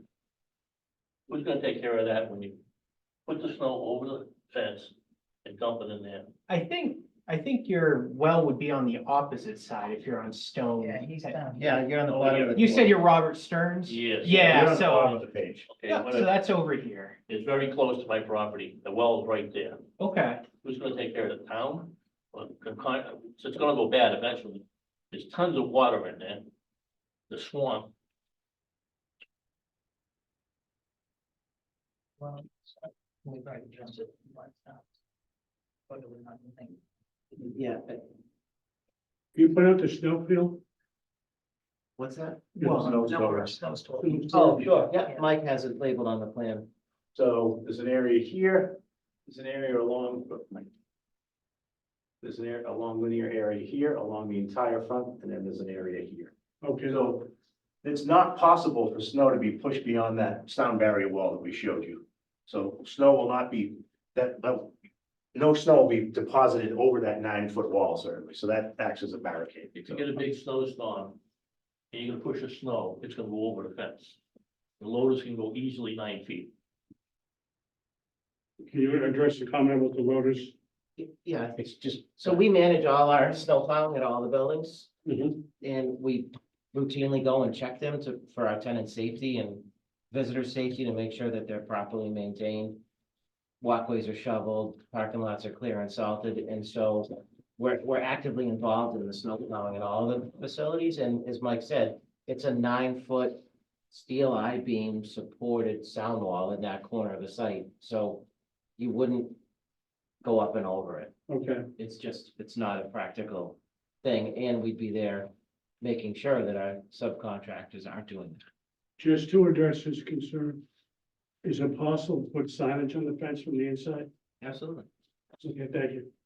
So what they will do, sir, that area will be precluded from having storage go over the height of the fence and dumping in the other side. So I hope that in short term addresses So some of what's the gonna happen? You're gonna get a tenant you don't know anything about, and then 10 years from now, they're gonna do whatever they want. I've got buildings I rent. You Yeah. can't control your people who rent. The- They don't know what's gonna go in there. Can we put that as a condition, not only in our decision, but in a decision that in their lease, they agreed to put that into their lease with their tenant? So just to clarify, we, as the property management and owner of the building, hire the snowplow contractors and landscapers. The tenants are not involved in that. So we hire them, we oversee them, we pay them, and then that comes out of their triple net charges. But that can't change over time? I mean, Not as long as we own the building, no. I think we need to put some sort of language in there If it- on this topic. So I agree. I think we can put conditions on the snow storage because just looking at this grading plan, if the snow storage is indeed stored in the area that's proposed, that's going to, if it melts, drain towards the rear of the property, not to the property line according to these contours towards Mr. Stearns. The issue is if it got stockpiled at the fence and potentially drained off site. So if the condition is there, it can be enforced upon zoning enforcement officer. So, I don't think the applicant was talking about not doing that anyway, so he's pretty, is the applicant okay with putting some sort of language So in there? so there's a condition that says we put signs identifying on the fence pretty loud and clear that you can't. And you snow on the don't do fence. it. Yeah. Two And things. and there's a signs condition and in you the don't do it. permit that says any owner, tenant, future owner of the building Or leaser. or tenant, can't put snow, has to pay attention to the rules that are stated on the fence. It's a condition. I don't care. Fine. I'm just. We're gonna do it anyway. Yeah. Right, or else what? So, I mean, Well, then they're in violation, the owner and or the tenant or a future owner is in violation Well, of what the does permit, that and then mean? you got, then you have a gun to their head. Yeah, but I'm just saying, what does that mean? I mean, I'll just give you, for example, I mean, there's a warehouse on Depot Street that they're not supposed to park tractor trailers out on the road. They still do it. They're not supposed to. I'm just saying, what's the key in it to enforce this? So we did have that discussion at the last planning board meeting, and the chairman said to, I think it was someone in the audience asked a similar question. So it's not the planning board's role as an enforcer. So the planning board reviews the plans, hires peer review, issues a decision, and then enforcing that decision goes to the building commissioner, who's also the zoning enforcement officer. Then respectfully, what I'll ask you is, what teeth would you put in it to make sure that someone would follow that condition? Or agreeing to that condition. yeah, Right. just one thing, Steve, to that point. On-site operations are much easier and streamlined to enforce than something off-site. When we start getting into the public right of way, that's when things get dicey. So, just to clarify. That's fine. Yep. I just. Yep, you no, know, out of absolutely, fairness it's to valid. To the No. resident and, sure, it begs to be asked. Yeah, it's a valid question, absolutely, so. And that will come into the building department. Okay. And down the road, we may look at other avenues. Sure. Actually, I think Mr. Gabriel's ahead. Yes, Peter, If you don't mind, for the record, Peter Gabriel, Stone Edge Road. Thank you for the change on the fence. That was a joke. I'm sorry? Change on the fence that they proposed, that was a joke. Okay, This is a lot that by right, they can build a building there. correct. By right, we do not have to allow storage. Okay, Nothing in that zoning says we have to allow storage. correct, So you have the ability to say no. correct. The question I asked last meeting, when asked again, I'm gonna walk over here, and I was not at the meeting, I was on Zoom, is how far off the property line is this building? There's a dimension right where your finger is. I got my old glasses on, I can't read that. Yeah, Please just tell me. I don't know, I don't have it memorized. 36.1 feet, and it's 40.5 feet at the front. This is all residential, Yes, right against houses. correct. Move the damn building up here. I don't care about the trailer races, make them change it, get the building away from the residents. It takes all the alleviation off this, doesn't affect his well. Put the building up here, away from the residents. They may not want to do it, but it can be done. Thank you. Wants to be a good neighbor, let's be a good Is neighbor. the only thing that's keeping that from happening is the outdoor storage area? Is that the reason why? No, as we discussed last meeting, the geometry to line our driveway up with the driveway across the street, so that you didn't have staggered driveways with opposing traffic trying both to enter Maple Street. And the other thing, and I don't mean any disrespect to the neighbors in saying this, is when we started laying out the site, we looked at it opposite way. If we push the building all the way up, then we had the parking on this end of the site, but then there's a lot more noise, cars in and out, trucks in and out, lighting, a lot more activity going on the parking end of the building versus a blank wall of the building and the fire access driveway. So we looked at it as actually putting the quiet end of our operation closer to them rather than the busy end. Mr. Chairman, I totally disagree. If the sound barrier fence is what they say it is, you should block off the sound. Especially if you do not allow 24/7 operation. Okay. Thank you. Yep. I'll get, let's say, Steve Kohler, Stonehenge Road. I had two or three questions. First one is relative to the storage, and this is not on the site. What about snow equipment and its height? Victory has a couple of permanent pieces of equipment, including a snow rake for the trailers that seems to have found a home there for the last couple of years. Will there be any snow removal equipment parked there long-term? And I'm gonna ask that question relative to, I realize there's no tenant, but would they permit the storage of trucks on the backside by the tenant? Good question. Yeah. We sort of alluded to that earlier. Yeah, so as far, well, I can't answer for the applicant if they agree or disagree, but can certainly request that there's no fleet storage associated with this. we wouldn't prefer that, we wouldn't prefer that condition, right?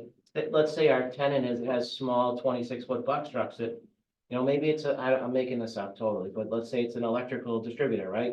They have box trucks that make deliveries to job sites. We can't park those trucks on the site where they're leasing, that would be a very onerous, no, they were speaking, second part of the question was fleet parking. That is correct. Yeah, that would be an extremely onerous condition on a site plan for a by right project in an industrial zone. No, I agree. How many max? But there's 14 docks on the back of the building? Well- 12 docks on the back of the building, so. Parking? That, Steve, I want to address your first comment. Just be very, very transparent. About the snow rake and Victory, that was something I asked for. Because the state police are now enforcing. They have to remove snow and ice from the top of trail. From a safety standpoint. So that's why it's probably there. I support the removal of the snow in the trucks, I use that as an example. We actually can't see it from the road. It's only when you come around the corner and head down High Street. Yep. That you can pick it up, and it just seems to have found a permanent home there. And you often see snow removal equipment, front loaders, and they just find a new home there. We can do our best to look into that as best we can. I don't know what luck we'll have. I'm sorry, Mr. Chair, but the last comment about 24 trucks, it's 24 bays. I think, how many bays? 12. Well, We're not taking into account the large amount of parking up near the storage unit. Right. So they can have a lot more than 12 or 24 trucks sitting there. I mean, how many parking spots are up there? those are laid out through the chair, those are laid out as your standard 9 by 18. So there'd be no Car trailer parking parking spots. up there, no trucks, no trailers? No, I didn't say that, I just said that those spaces are laid out for standard car spots. I think the gentleman's point is taken. Yeah. You're gonna park trucks and trailers You there. could, you could park truck, you get 12, but whatever you can park there. Yes. We're allowed to, right. I just, yeah, I don't mean to sound like telling you guys 10, 15 iterations of the building. I'm not an engineer. I learned that's how enough many you've made. before we even present it. I'm not an engineer. I know enough to be dangerous. I'm telling you that the building pushed up, like everyone's asked 5 times, is 20+ times worse for the neighbors. Based on what we can do by right?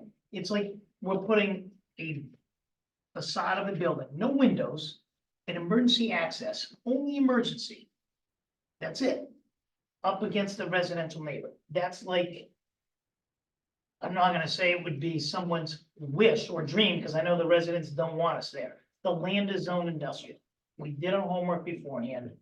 We went to Concom. We didn't go to Concom. We stayed out of the jurisdictional area.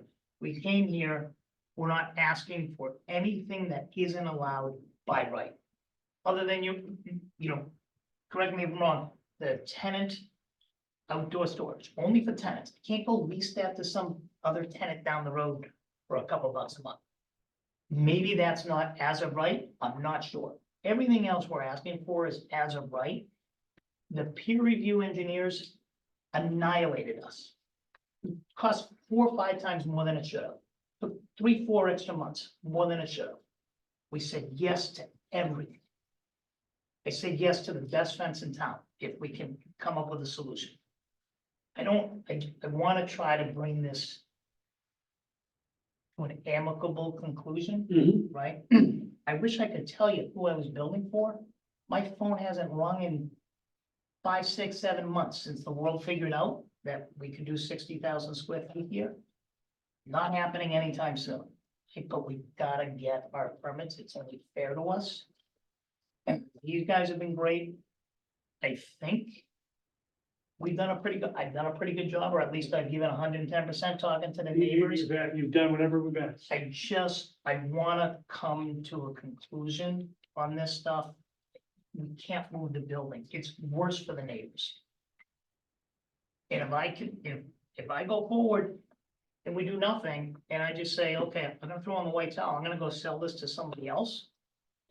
I'm not saying, this whatever term, be careful what you wish for, but someone could come in and do a whole heck of a lot worse by right than what I proposed here. And that's all I'm gonna say. I'm trying to be cooperative and acquiesce to as much as we can. And you have been cooperative. And my understanding is you've also, and someone correct me if I'm wrong, you've met with the neighbors long before you were in front of us. Before I came in front, yes. And that was much appreciated by the neighbors. Is that correct? That is correct. Okay. Mr. Stearns? You had an opportunity to meet with them, I'm correct? just not happy with the whole situation. I mean, you're gonna pass it evidently. Okay. Can we talk about hours? Yeah. Go ahead. What are you looking for, sir? Because mind you, we have some restrictions with the scenic road.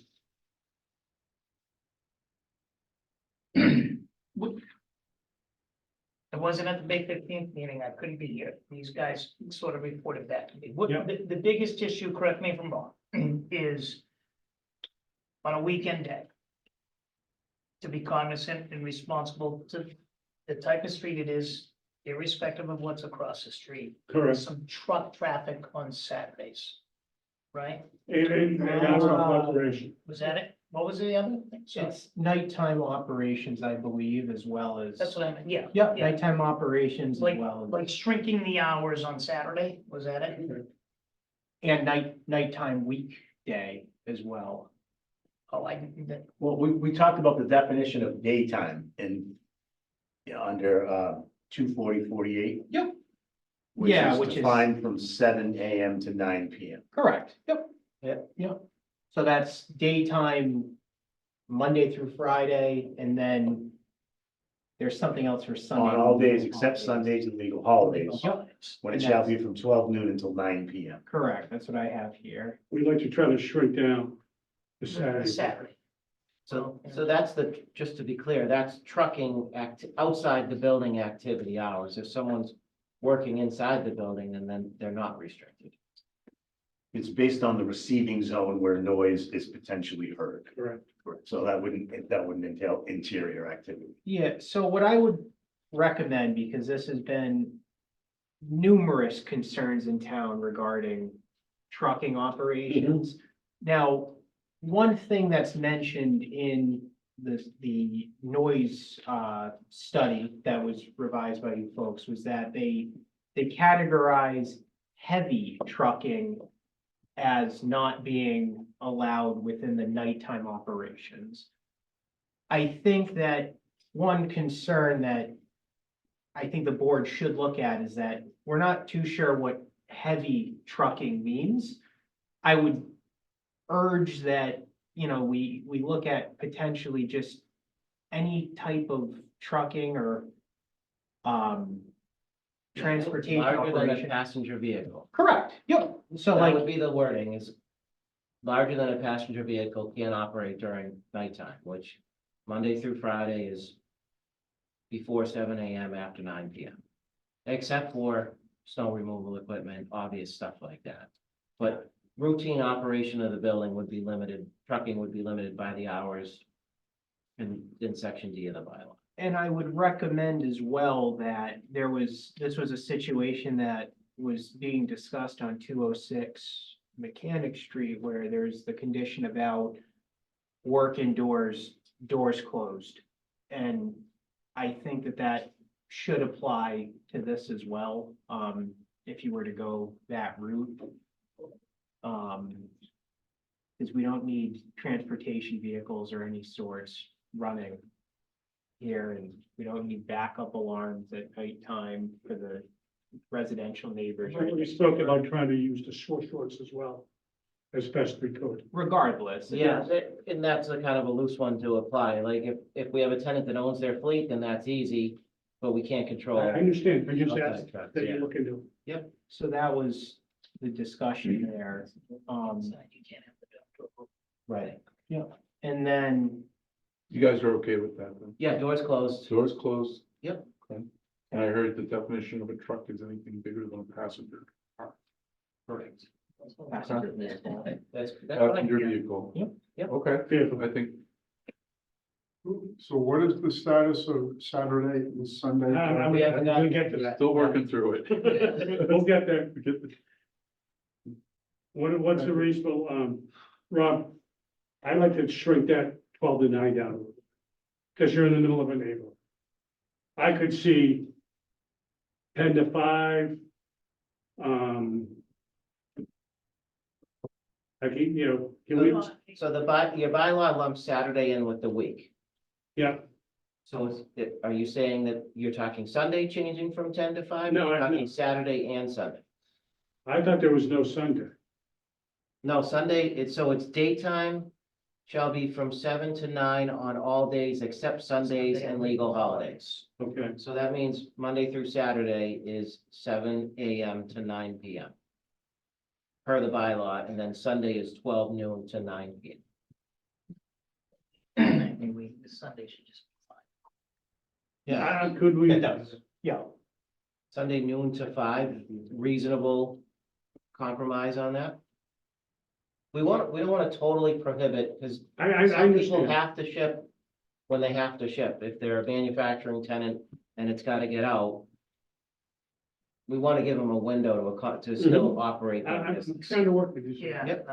no. I'm not the one holding things up. Let's get it done for the day. Hopefully, most of my tenants don't even, they're not even there on Sundays. Yeah, Right. Let's 10 to 3.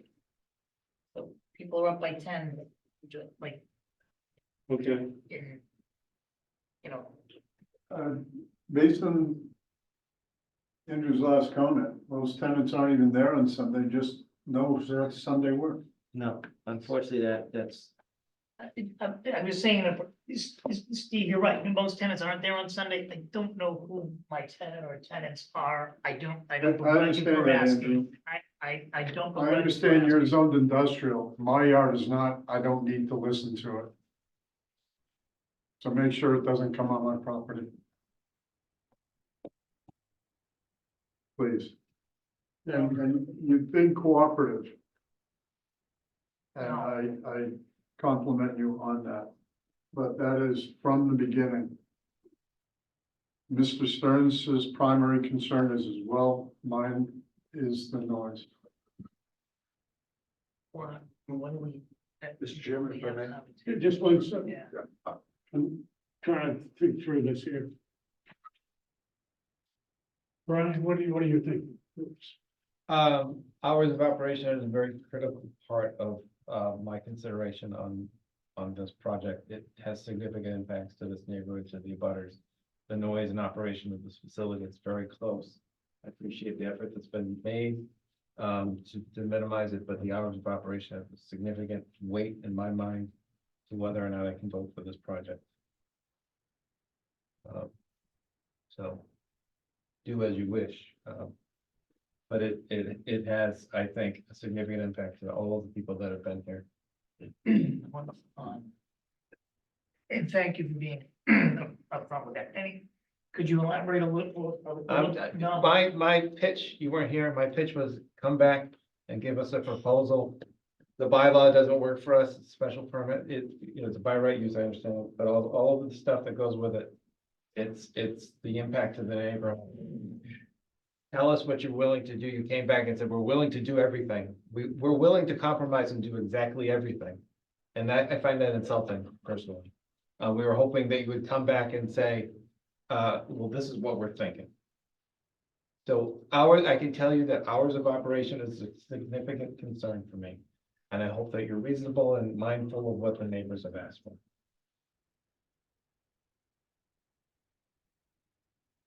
Think about it and come back. No, I know, I understand.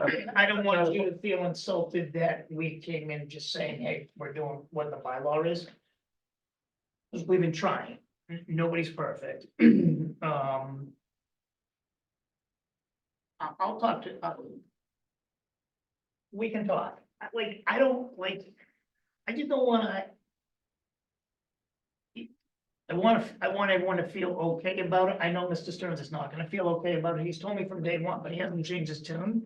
And I'm okay, I get it, right?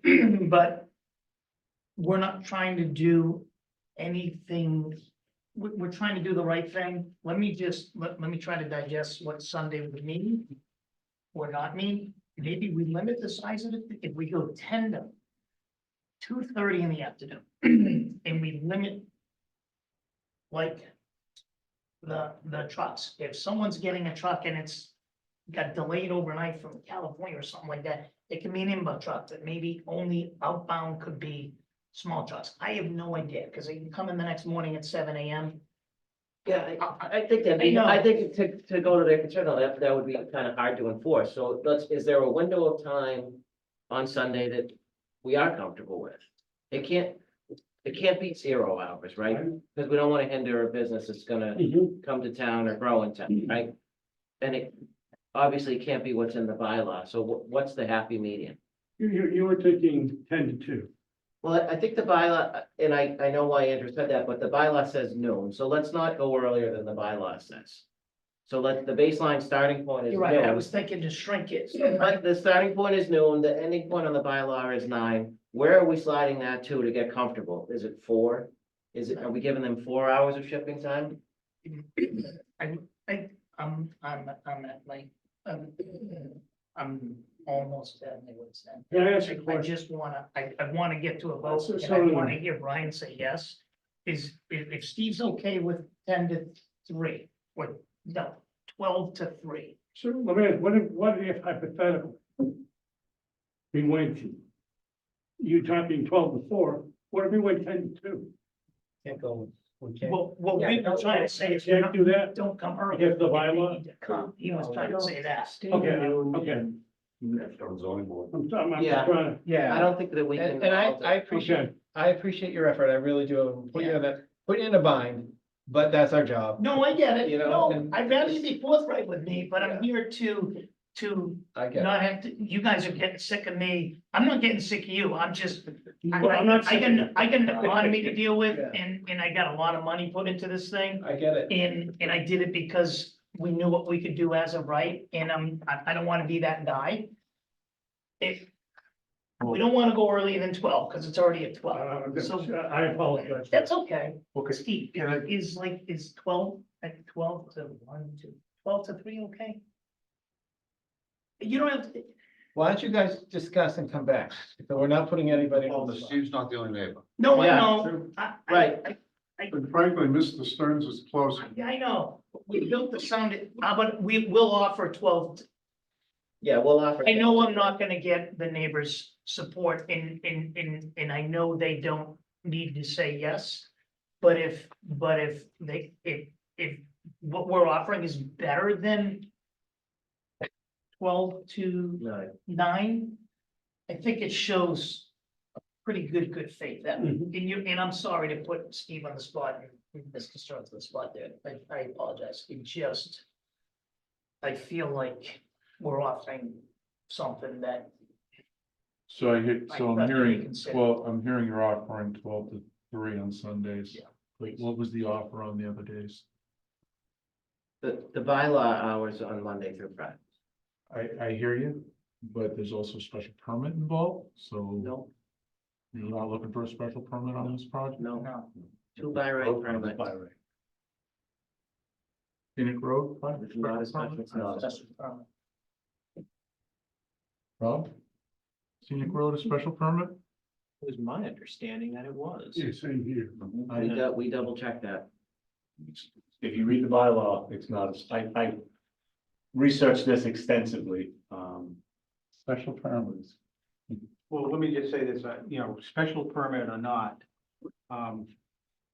if by right you're able to do that, I mean, you guys, and I'm new into this board.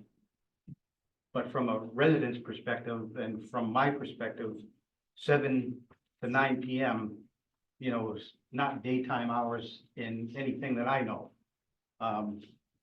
With that being said,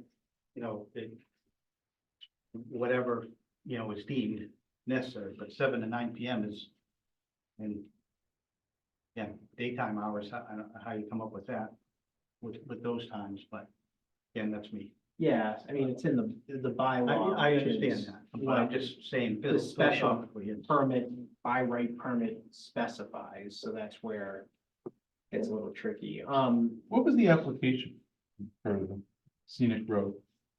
What does it say right on that? That's a special permit. That's what I thought. I respectfully, if you read the bylaw. Oh, no, I'm asking what you applied for, sir, not the. No, the paper. can you please let me speak? Sure. When I got the application, it said special permit. I responded, I read the bylaw. If you all read the bylaw, it does not require a special permit. It was in error that it said special permit on the application. I was resent the application from the planning department with special permit removed from the application.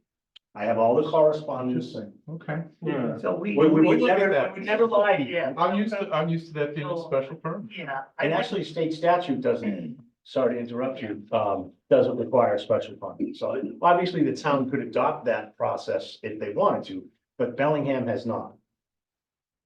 So I would be laughed out of the room and you guys would have every right to laugh me out of the room if I continually update you guys and say, guys, I'm trying to do what's within the by right permit here, but also cooperate and be responsible to the neighborhood. And again, I'm not that guy. And Like, I feel like we're getting close. What can we do on We're getting Saturday? I know. close. Come down, We're getting real close, so we're looking for, I know. literally come down to it's Saturday. like, we're looking I would say 7 to 4 on Saturday. 7 to 4 on Saturday, 12 to 3 on Sunday. Yep. In the by right, the bylaw hours from Monday to Friday. You would also lump in holidays with Sundays, for your Sunday hours. Correct. Yes. Okay.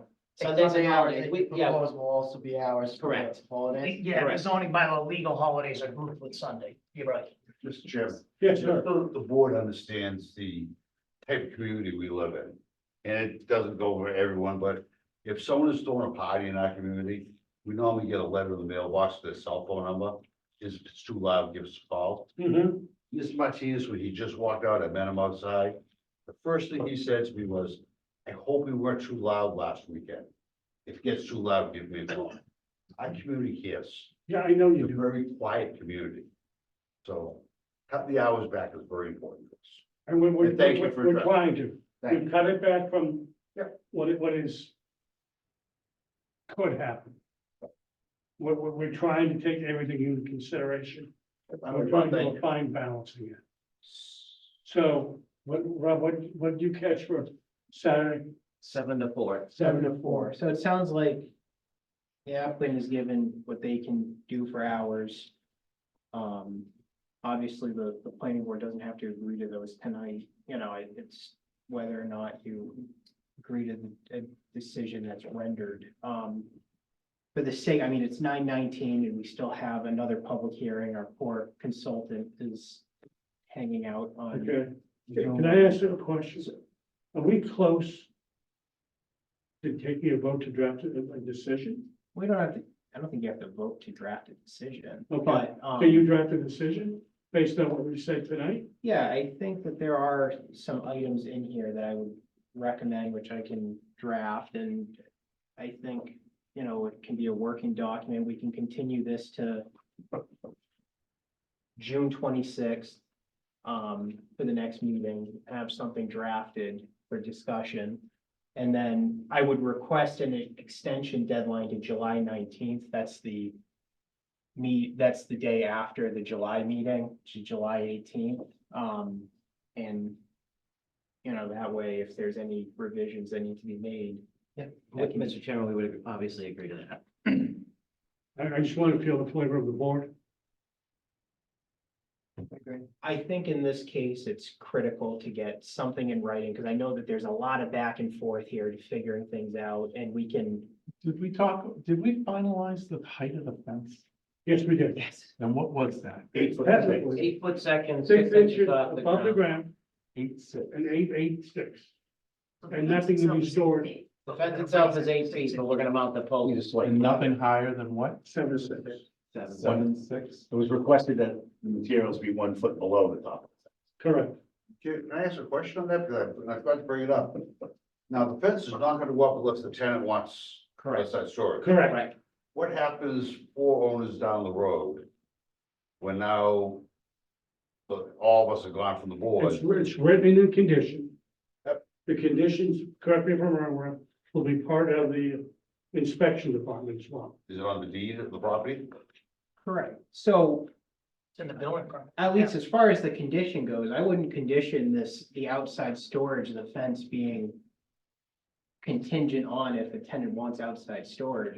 In my opinion. You want it up and out. It goes up and it gets. No, I don't think that's what. That's That's not all what they we want to do though. If it's not needed, then why would we put the fence up, right? Or why would you put the fence up? So they're asking the board to approve outside storage, which goes on the decision.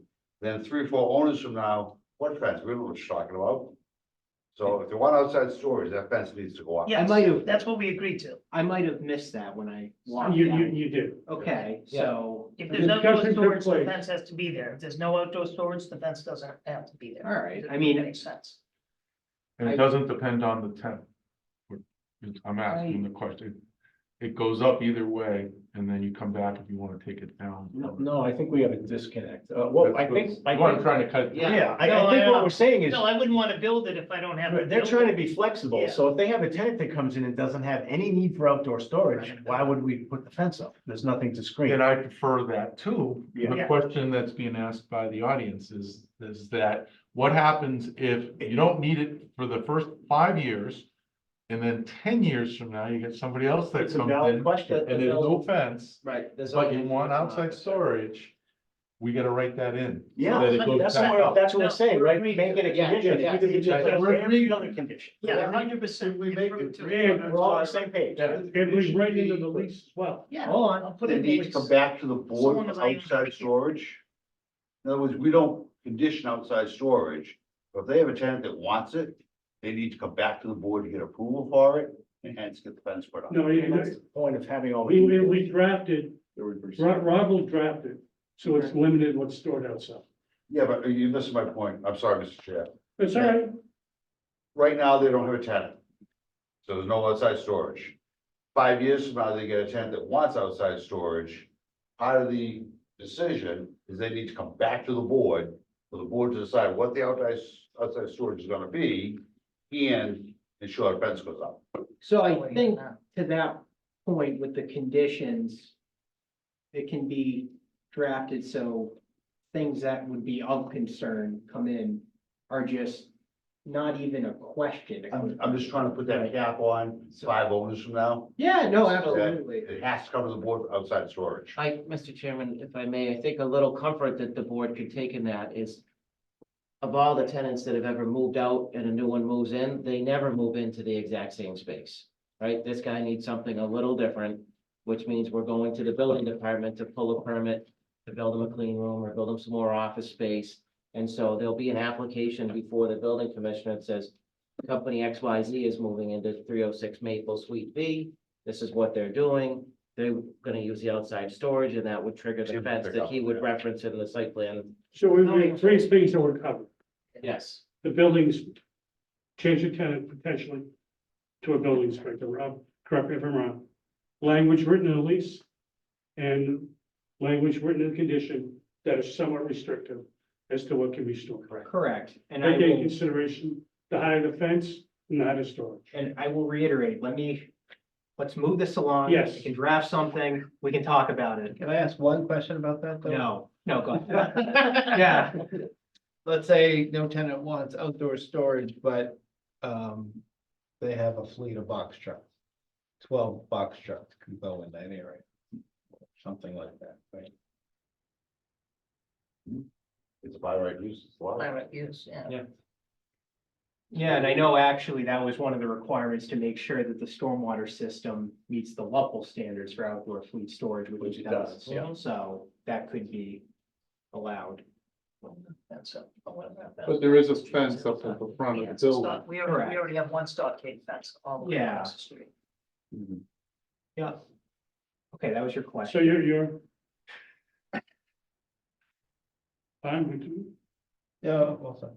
Also, So, oh, sorry. go ahead. I have nothing new. All right, so Mr. Director, I think you can. Yeah. This is, I will put pen to paper. Request a continuance to June 26th, extension deadline July 19th. Sure. That's good, no problem. All right, and then want to make it. There you go. Okay, all right. what's next? Well, you gotta make, Motion to move yeah, to- what's the date? motion to continue to, what does it say on there? June 26th. Yeah, 22nd and extended to July 14th? 19. You don't have to make the motion to extend, sure. Okay. So for those who are here, we'll be discussing the next meeting. Second? No, we don't have to. Thank you, gentlemen. Thank you very much. Continue, gentlemen, thank you. Yeah, you have a good night. Thank you. Thank you. Mr. Chairman, thank you very much, sir. Thank you. We're trying, Oh, yes. Aye. Thank you. All right, so next up on Sir, the thank you for coming.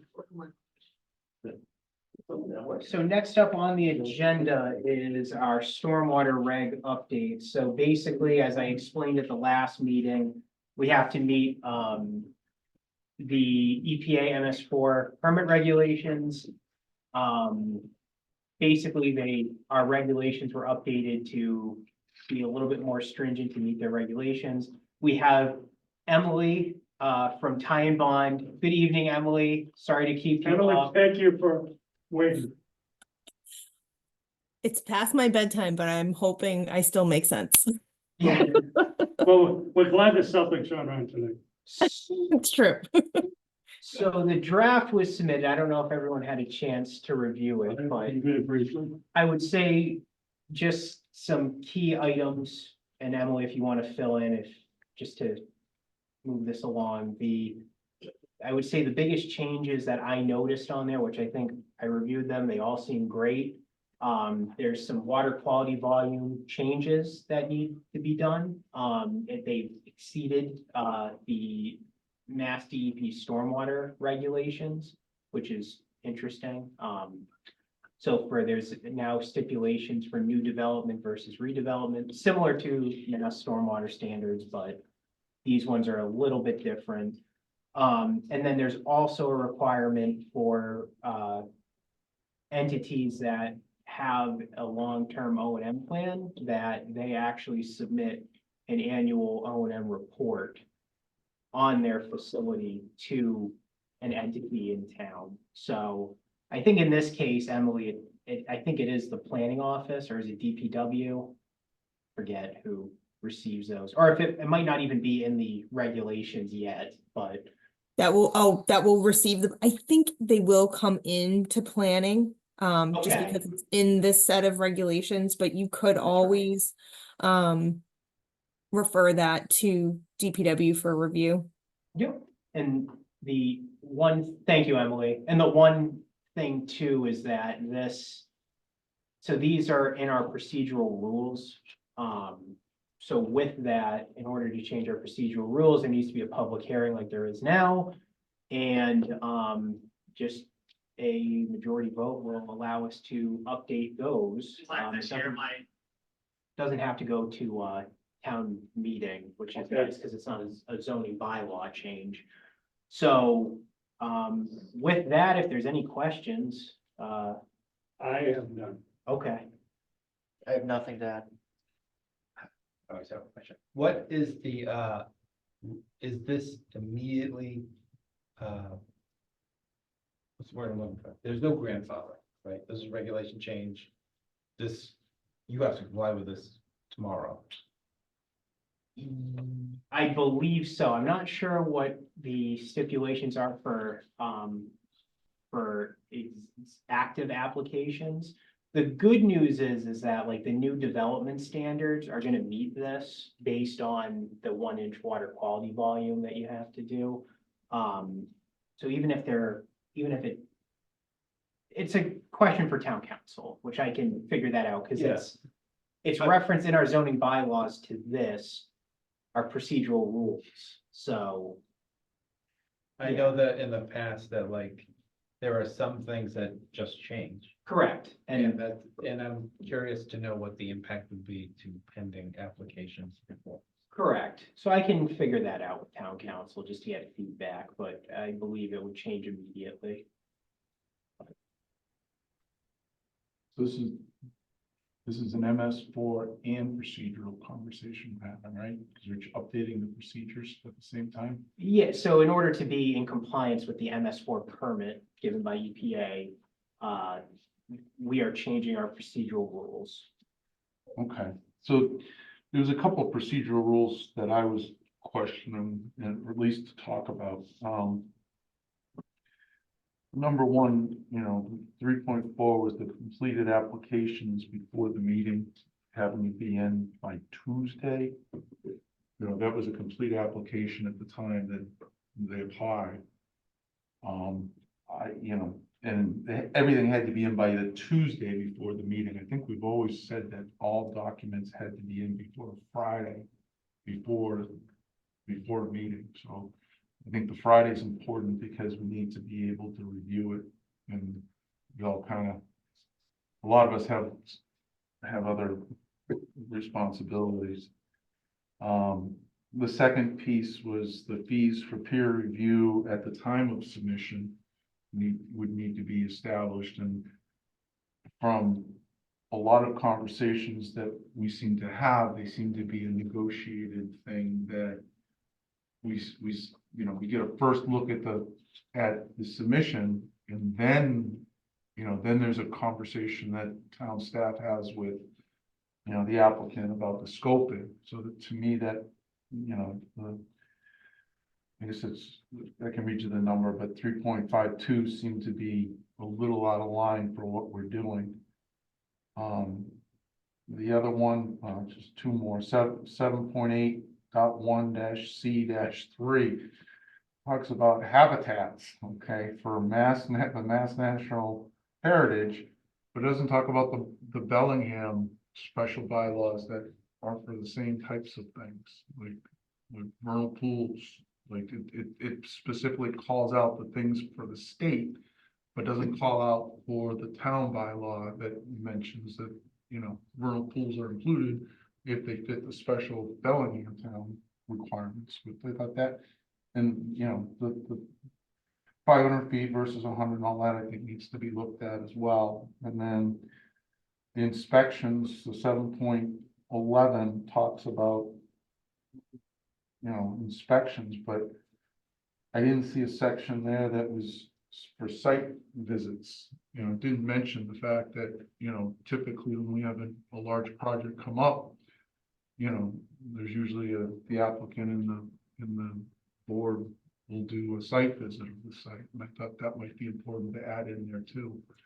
I wouldn't dare dive into the engineering.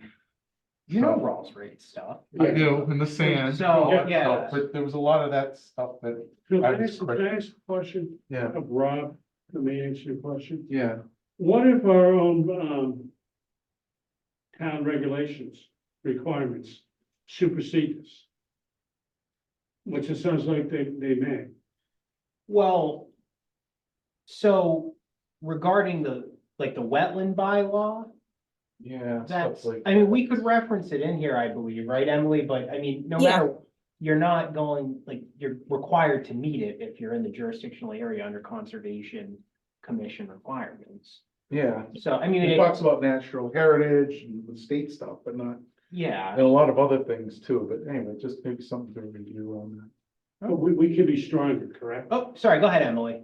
I was just gonna point out section 7.15 too, is just, I added in compatibility with other town laws and regulations for exactly that reason. If there are any conflicts that we, unintentionally created, which I hope we didn't, or if anything was missed, that paragraph should take care of that. Okay, thank you. What was that number again, please? 7.15 at the close to the end. Survivability?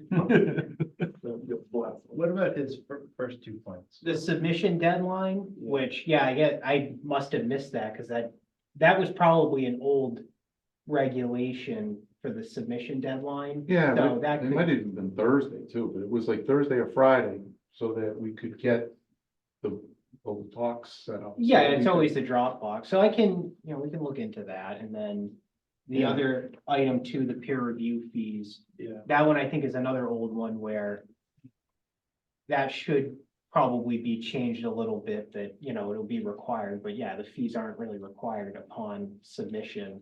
A lot of times, some towns will require like a $1,000 deposit but that's not a good, I like the practice that we do. Yeah, well, I did like the part where it talked about, there being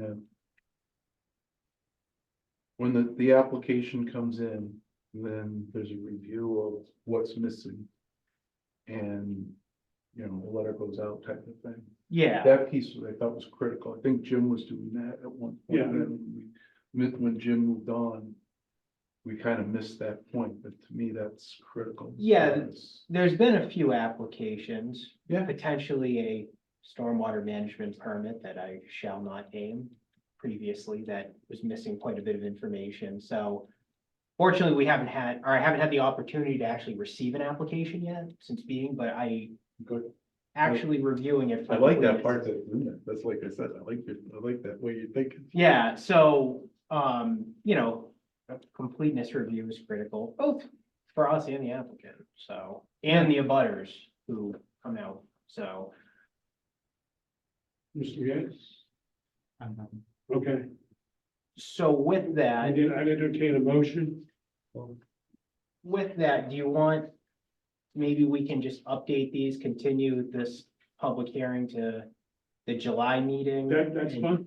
Then adopt them? Sorry, go ahead, Emily, I see you.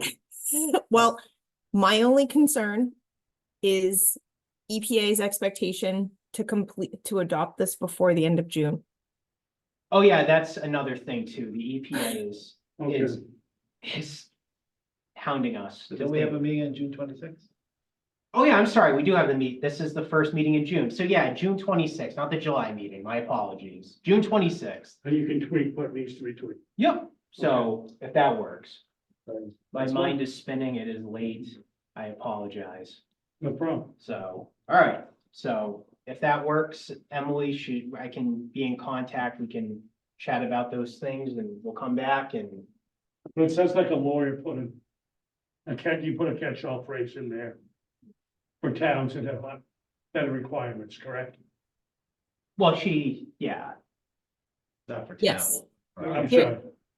Yeah, there is a catch-all paragraph in there for conflicting state or local code, but I do think we can go back to that paragraph that references vernal pools and make sure that we are pointing towards your wetlands regulations. Okay, thank you very much. Yeah.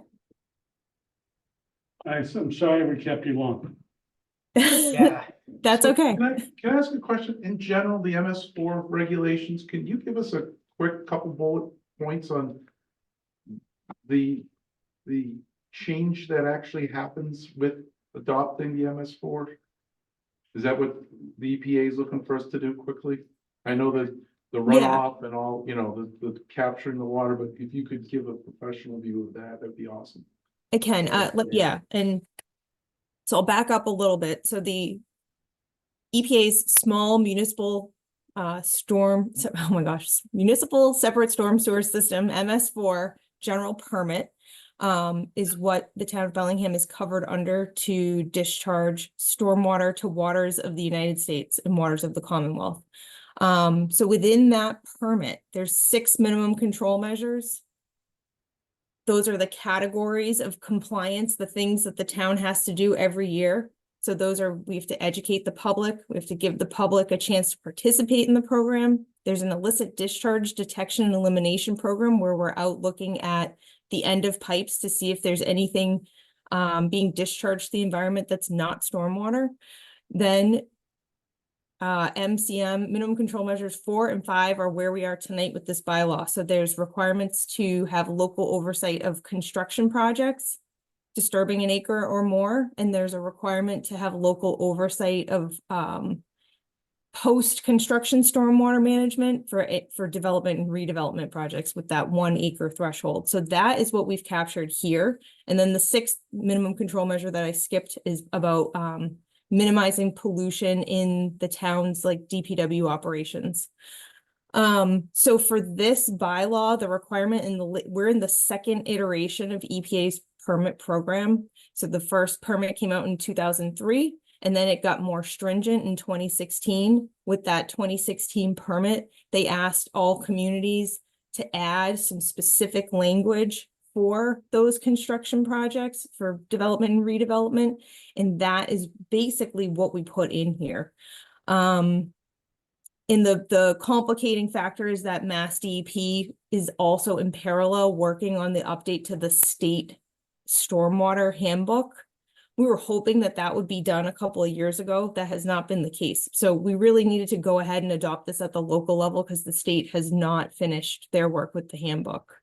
So really, like Rob explained, it forces you to have this permitting process, which you already did. It forces communities to enforce certain design standards, and then it asks you to make sure any stormwater control measures are being maintained in working condition.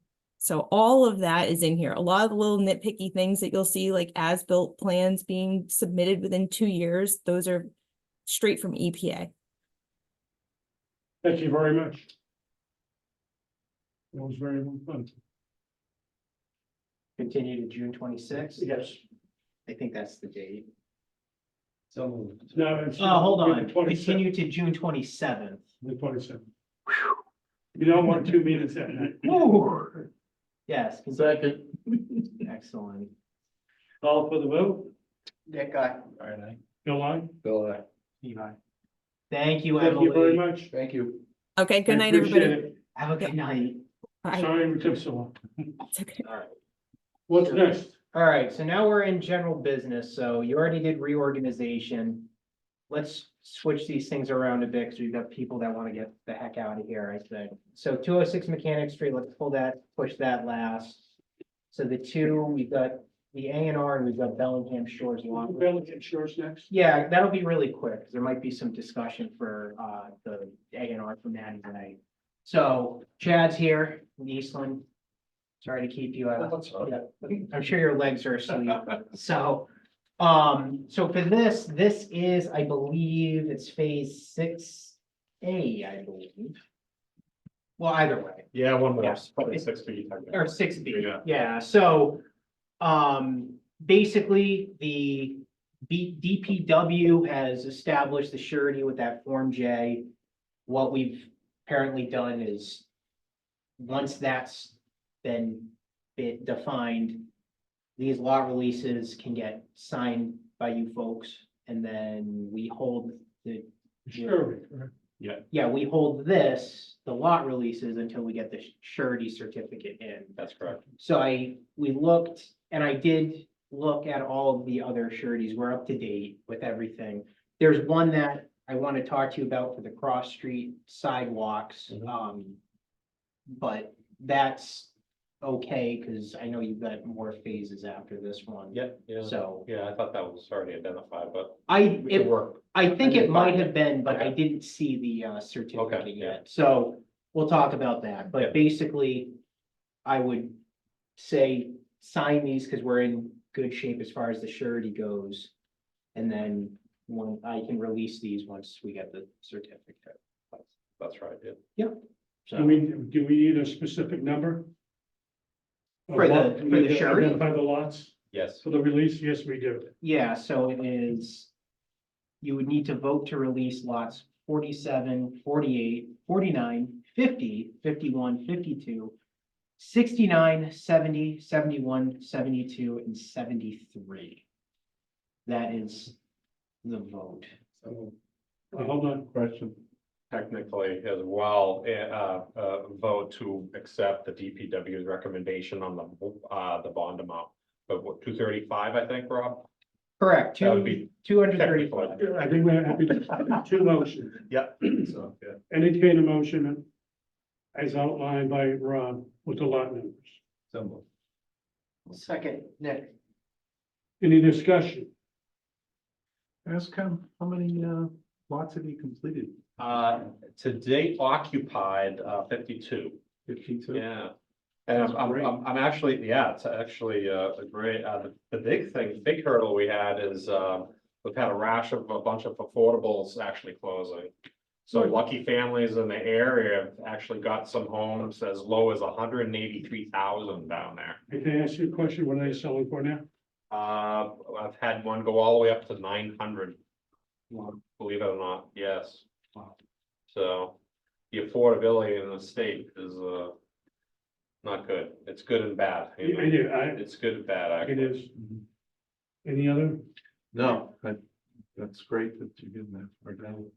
Is there access to Cross Street yet, or what is that? Yeah, that's, yeah, Cross Street's already in, access, full access. The road's already built out to there.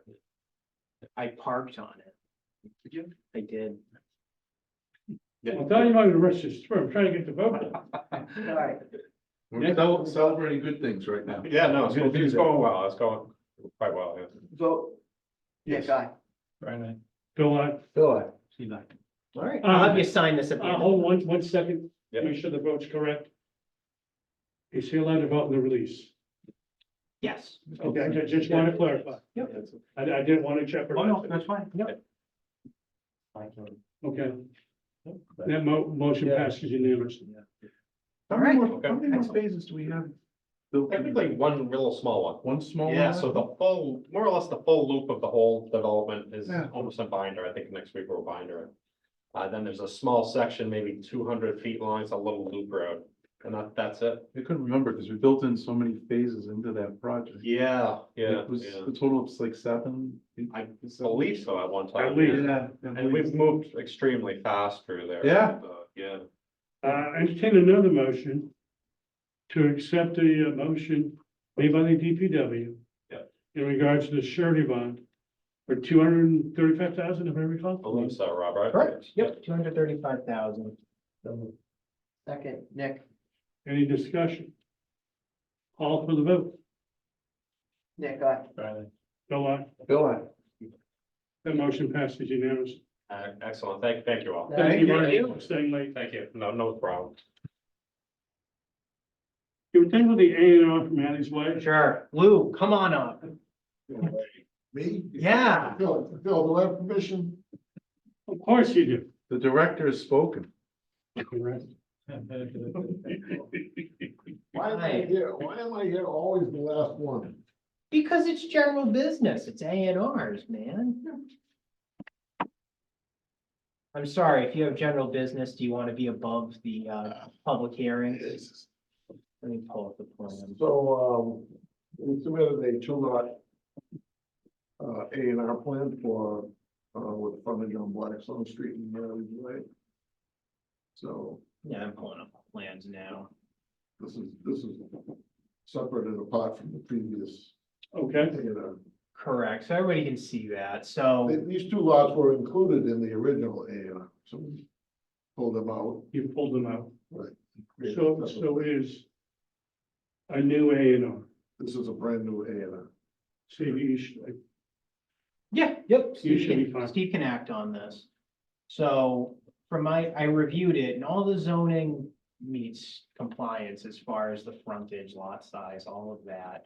There's one item, clerical item with, there's, for A&Rs, the indication of remaining frontage of any adjoining land in the same ownership needs to be indicated on the plans, which the large parcel that this is being broken up on wasn't included on And it. you wanna see that, you wanna see that whole parcel? Either, It's like, I know it's in the locus, but at the very least, it needs to be stated just on the plan. doesn't it say remaining land? It does, but it doesn't indicate remaining frontage. What happens if it doesn't have frontage? I mean, So that's one item there. okay, well, if I know, I would. You ended up submitting this last Friday. Busy, I'm sorry, Lou. Well, you know, maybe the engineer should have known, but I don't. Well. We can still prove it based on the condition, correct? No, we No. can condition an A&R. Okay, But, so that's that item. And then the other item, I know we've hammered these points home previously. I wish this lot could have just been, you could have had a little bit more access to get this lot line towards the paved part here. Well, Is, this is once again, that issue with access to this frontage here with the existing gravel road. that actually, this plan doesn't actually depict what it's actually on the ground, I don't think, because you were out there, there's a stub of the road, Blackstone Street, that extends beyond the frontage that gives us like down below that, so. I mean, you're really just supposed to have access to your frontage, not across the entire frontage, so. I think when we went out there, though, I think you mentioned that you'd have to most likely build out a T anyway. Yeah, I think the way they did it was, say fast, but they did it, we took a shortcut, that should, supposed to be a T intersection there. Yeah. And eventually will be a T intersection there, but they took a shortcut and they just did a radius. And, for me, it just needs to be improved. Eventually it will be, but And that's the question that comes into play as far as with the A&R. Is it improved? Is it not improved? Is there access? Is there? it may become a moot point based on our other issues, so. Well, is it supposed to be existing? Or with the ability to be improved, for an A&R? It would be sufficient access, so what's your recommendation? well, just with that one item about the remaining frontage, I would recommend just based on that to either not endorse it or, You want me to withdraw? You want me to withdraw it? Just to be, I mean, we got the other thing already. yeah, I think It's a moot point, but. if you would prefer to do that. This lot right here, this lot one, no question, A&R all day long. Right, but what you're asking me to do is you want me to show 100-acre parcel frontage for the 100 acres that is.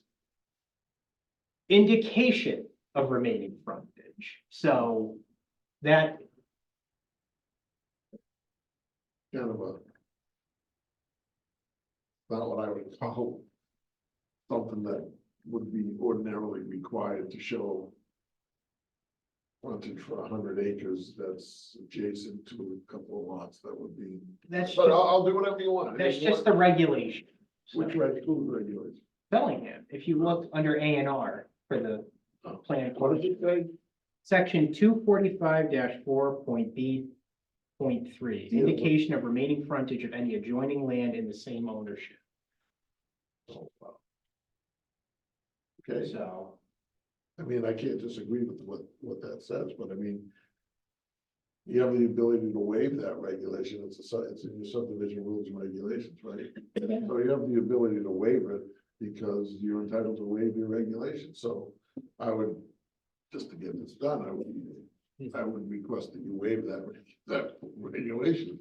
That's like us showing, there's another 100 acres behind it, actually, I got 200 acres. Or isn't it easier if he just removes it and comes back?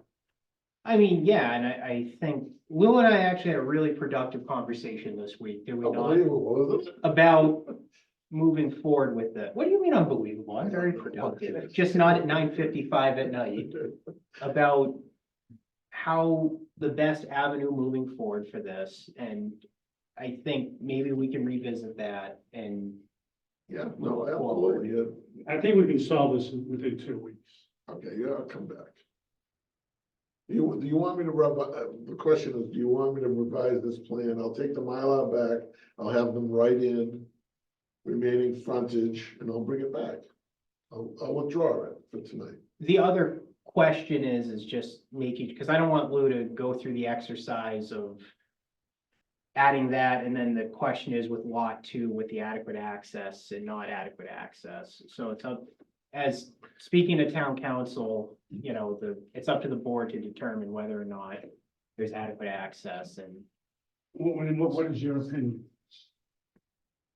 Go ahead, you give your opinion. I was just, since essentially the end of that Maddie Way and Blackstone Street needs to be teed, and this lot line is really, it just doesn't seem to be as close into the Blackstone Street pavement as I would have hoped. I think it's a little bit of a tough sell for me personally. So it's a stretch.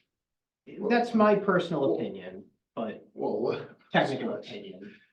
let me just say this, if you were to drive up there, you, instead of taking a right into Maddie's Way, and you would take a left, there's definitely pavement there for 10 or 20 feet beyond this, I mean, you can't see it on this because of the way they drew it, but you definitely have pavement that extends a little bit beyond this property line, so like I said, I don't, you know, these are supposed to be simple things. I mean, we're not supposed to be. I understand.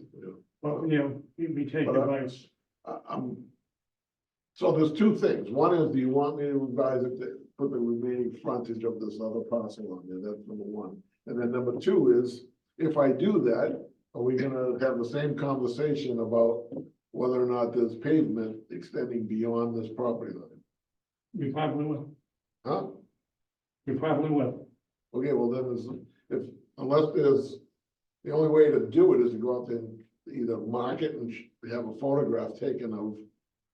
So let's say it's dirt, it's a dirt road there. Okay, worst case scenario, it's dirt, not paved. Is that? No, I think the concern he had was it's a horrible expression, but you know, teeing it up, so to speak. Yeah, and I did ask Tim, the building inspector, because the question is that, you know, this A&R gets approved, you're gonna, not you, but a developer, somebody, if you sell the lot to a developer, and they pull a building permit. Building inspector's gonna want to have access, you know. Exactly, and I asked him, you know, Tim, with the way that this is shown and based on my knowledge of the area, you know, would you require that? Like what you said, the T, and he said, yes, so if that's the case, I think then it's not, as it stands, there's not sufficient access, so for lot 2. So what's your advice? I mean, if you're in agreement, I would just. I am in agreement. Yeah, I mean, I would vote to not endorse the A&R, so. Right, the directors gave them the advice and I think I'm gonna take it. Yeah, and we've also had input from The building inspector. And town council. And he- Town council and. yeah. So I would entertain a motion. Not to endorse? I can't tell you what the other, Well, you just said you want to entertain the motion. yeah, I guess based on recommendation by town staff, not to endorse it. okay. Do I have a second? Any further discussion? All in favor? Nick, aye. Brian, Bill, aye. Go on. Steven. Okay. Wow, that's a unanimous vote. How can you guys do that? So Rob, do we want to talk about this other thing that we were talking about? The existing way thing, No, we don't want to talk about that right now. no, definitely. Wait. Yeah, let's, Surprise them the next meeting. Yeah. So I don't have to revise the plan. Give me a Mylar back there. And let me, there you go, sir. I don't want to take your pens, but, Yeah, actually, please don't take those. so if I ask them to go out there and actually locate the edge of the pavement there, and it extends beyond what you're saying, or it looks like it's, Yeah, absolutely. I mean, see, that plan doesn't really, isn't really, doesn't do me justice the way it's been prepared. well, then talk to your I engineer that prepared it. I understand. I thought when we met on site that you understood. When you out there, you know where the pavement is. I mean, Yeah, so this doesn't really do me justice. You know, I paid for it, right? So. Yeah, it's not Rob's fault. yeah. No, I should have promised you based on not having the A&R plan in front of me. If, I understand where you're coming from, and as I said before, if there's access on the improved or the paved road, then it's a no-brainer. right, but if you're out there, the pavement does extend beyond the radius. It doesn't reflect that right now. Yeah, the plan doesn't properly reflect. The plan's in there. No, deduct it from my bill. There you go. Good luck. I You know what mean, the problem is? You got them working on this damn warehouse thing so much. They're not paying attention to my stuff. we're paying attention to you all the time. All right, All so. right, thank you, everybody. Yeah, Thank you. Phil, good to see you, buddy. I always Next enjoy, time. I always enjoy your looks, Bill. You're always like, Thanks for playing. Yeah, Dennis says a lot. I'll see you later. take it easy. We'll chat, okay? Yeah, we're gonna chat. Oh. Set it up. I'll talk to the engineer. Can we talk about 206? Yeah, so See you next, later. take it easy, Lou. So 206 Mechanic Street, just very quickly, we discussed having I think the site walk was actually scheduled for this Saturday. To look at the mock-up for the bump outs and talk about the sign, which is to be staked out, the Welcome to Bellingham sign. The mock-up of the bump out actually took longer to acquire that material, so, and they want to construct it for everybody to see. So they requested that, either to see if the board's available, either Friday, July 12th, 12 to 4 PM, which probably is a no on a weekday, or July 13th, which is the Saturday at 10 AM. If you can't do either of those, I can get back to them. And I mean, we've got the June 26th meeting coming, or 27th, right? Whatever it is. The June meeting, I can acquire more dates if it makes sense to go further into July. I know people have vacation. I can do 13. Just don't let, I know I'm precluded from that. no, No. you're not. Oh, the vote? No, you're not. It's not a vote. It's not a vote. It's It's a site visit. Okay, but I guess what I'm saying is that it's gonna, oh, that's right. Yeah, So it's you just can- general You can business. you can come to it and give us your opinion, Okay, all right? okay. It is, mechanic and Maple. so- Yeah.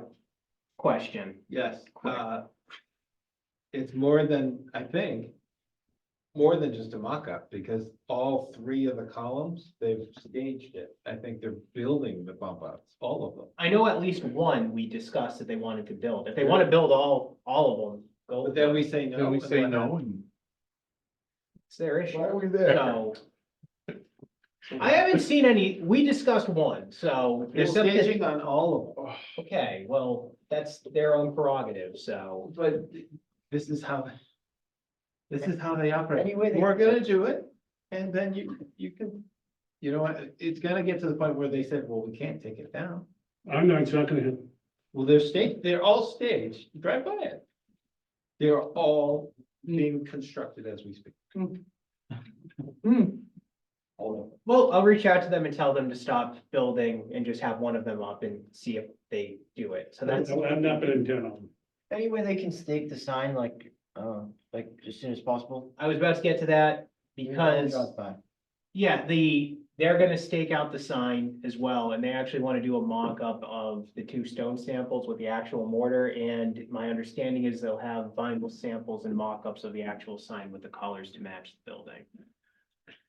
So, Can I ask a bad question?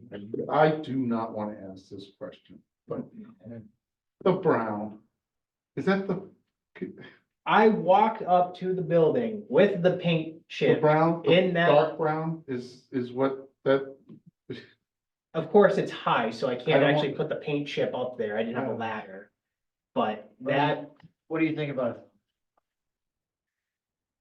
Chocolatey?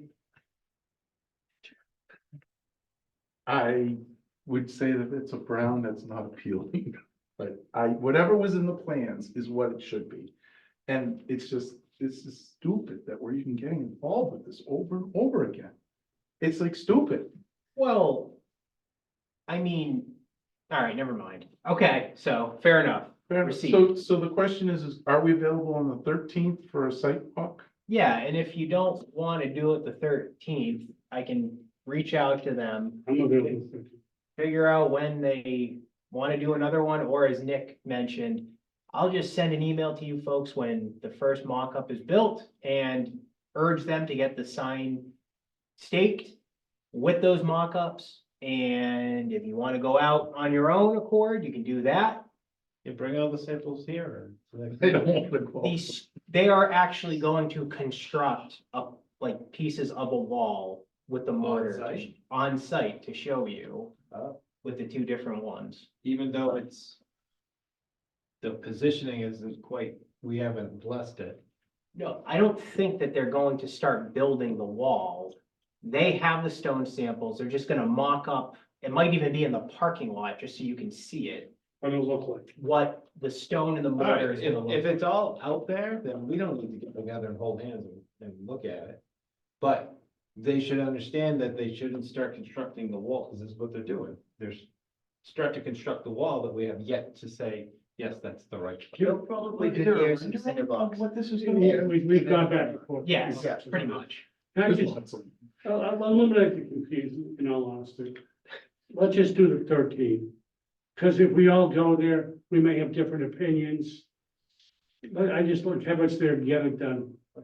I agree, but I will, at the recommendation of the vice chair, whose words I hold so dear. And I will reach out to the ARCO and discuss with them to please not continue constructing the bump outs, just keep the one mock-up like we discussed here at the meeting. They don't seem to hear us. That's the concern. Like, You, Brian, you have that effect on people. I know. Anyway, I'm sorry, we're getting. so are we loopy. scheduling it? Oh, we're not scheduling it. Does the July 13th work for everybody? Can it be earlier Pick a time. than 10? I'm sure I can request an earlier. I'm in favor of 8. Like, get this out, so, because Saturdays are busy. It's being mean. I would second 8 o'clock. Okay, I can absolutely request it. Earlier the better. I also prefer earlier rather than later, so 8 AM, July 13th. All right, God, it's not a Friday.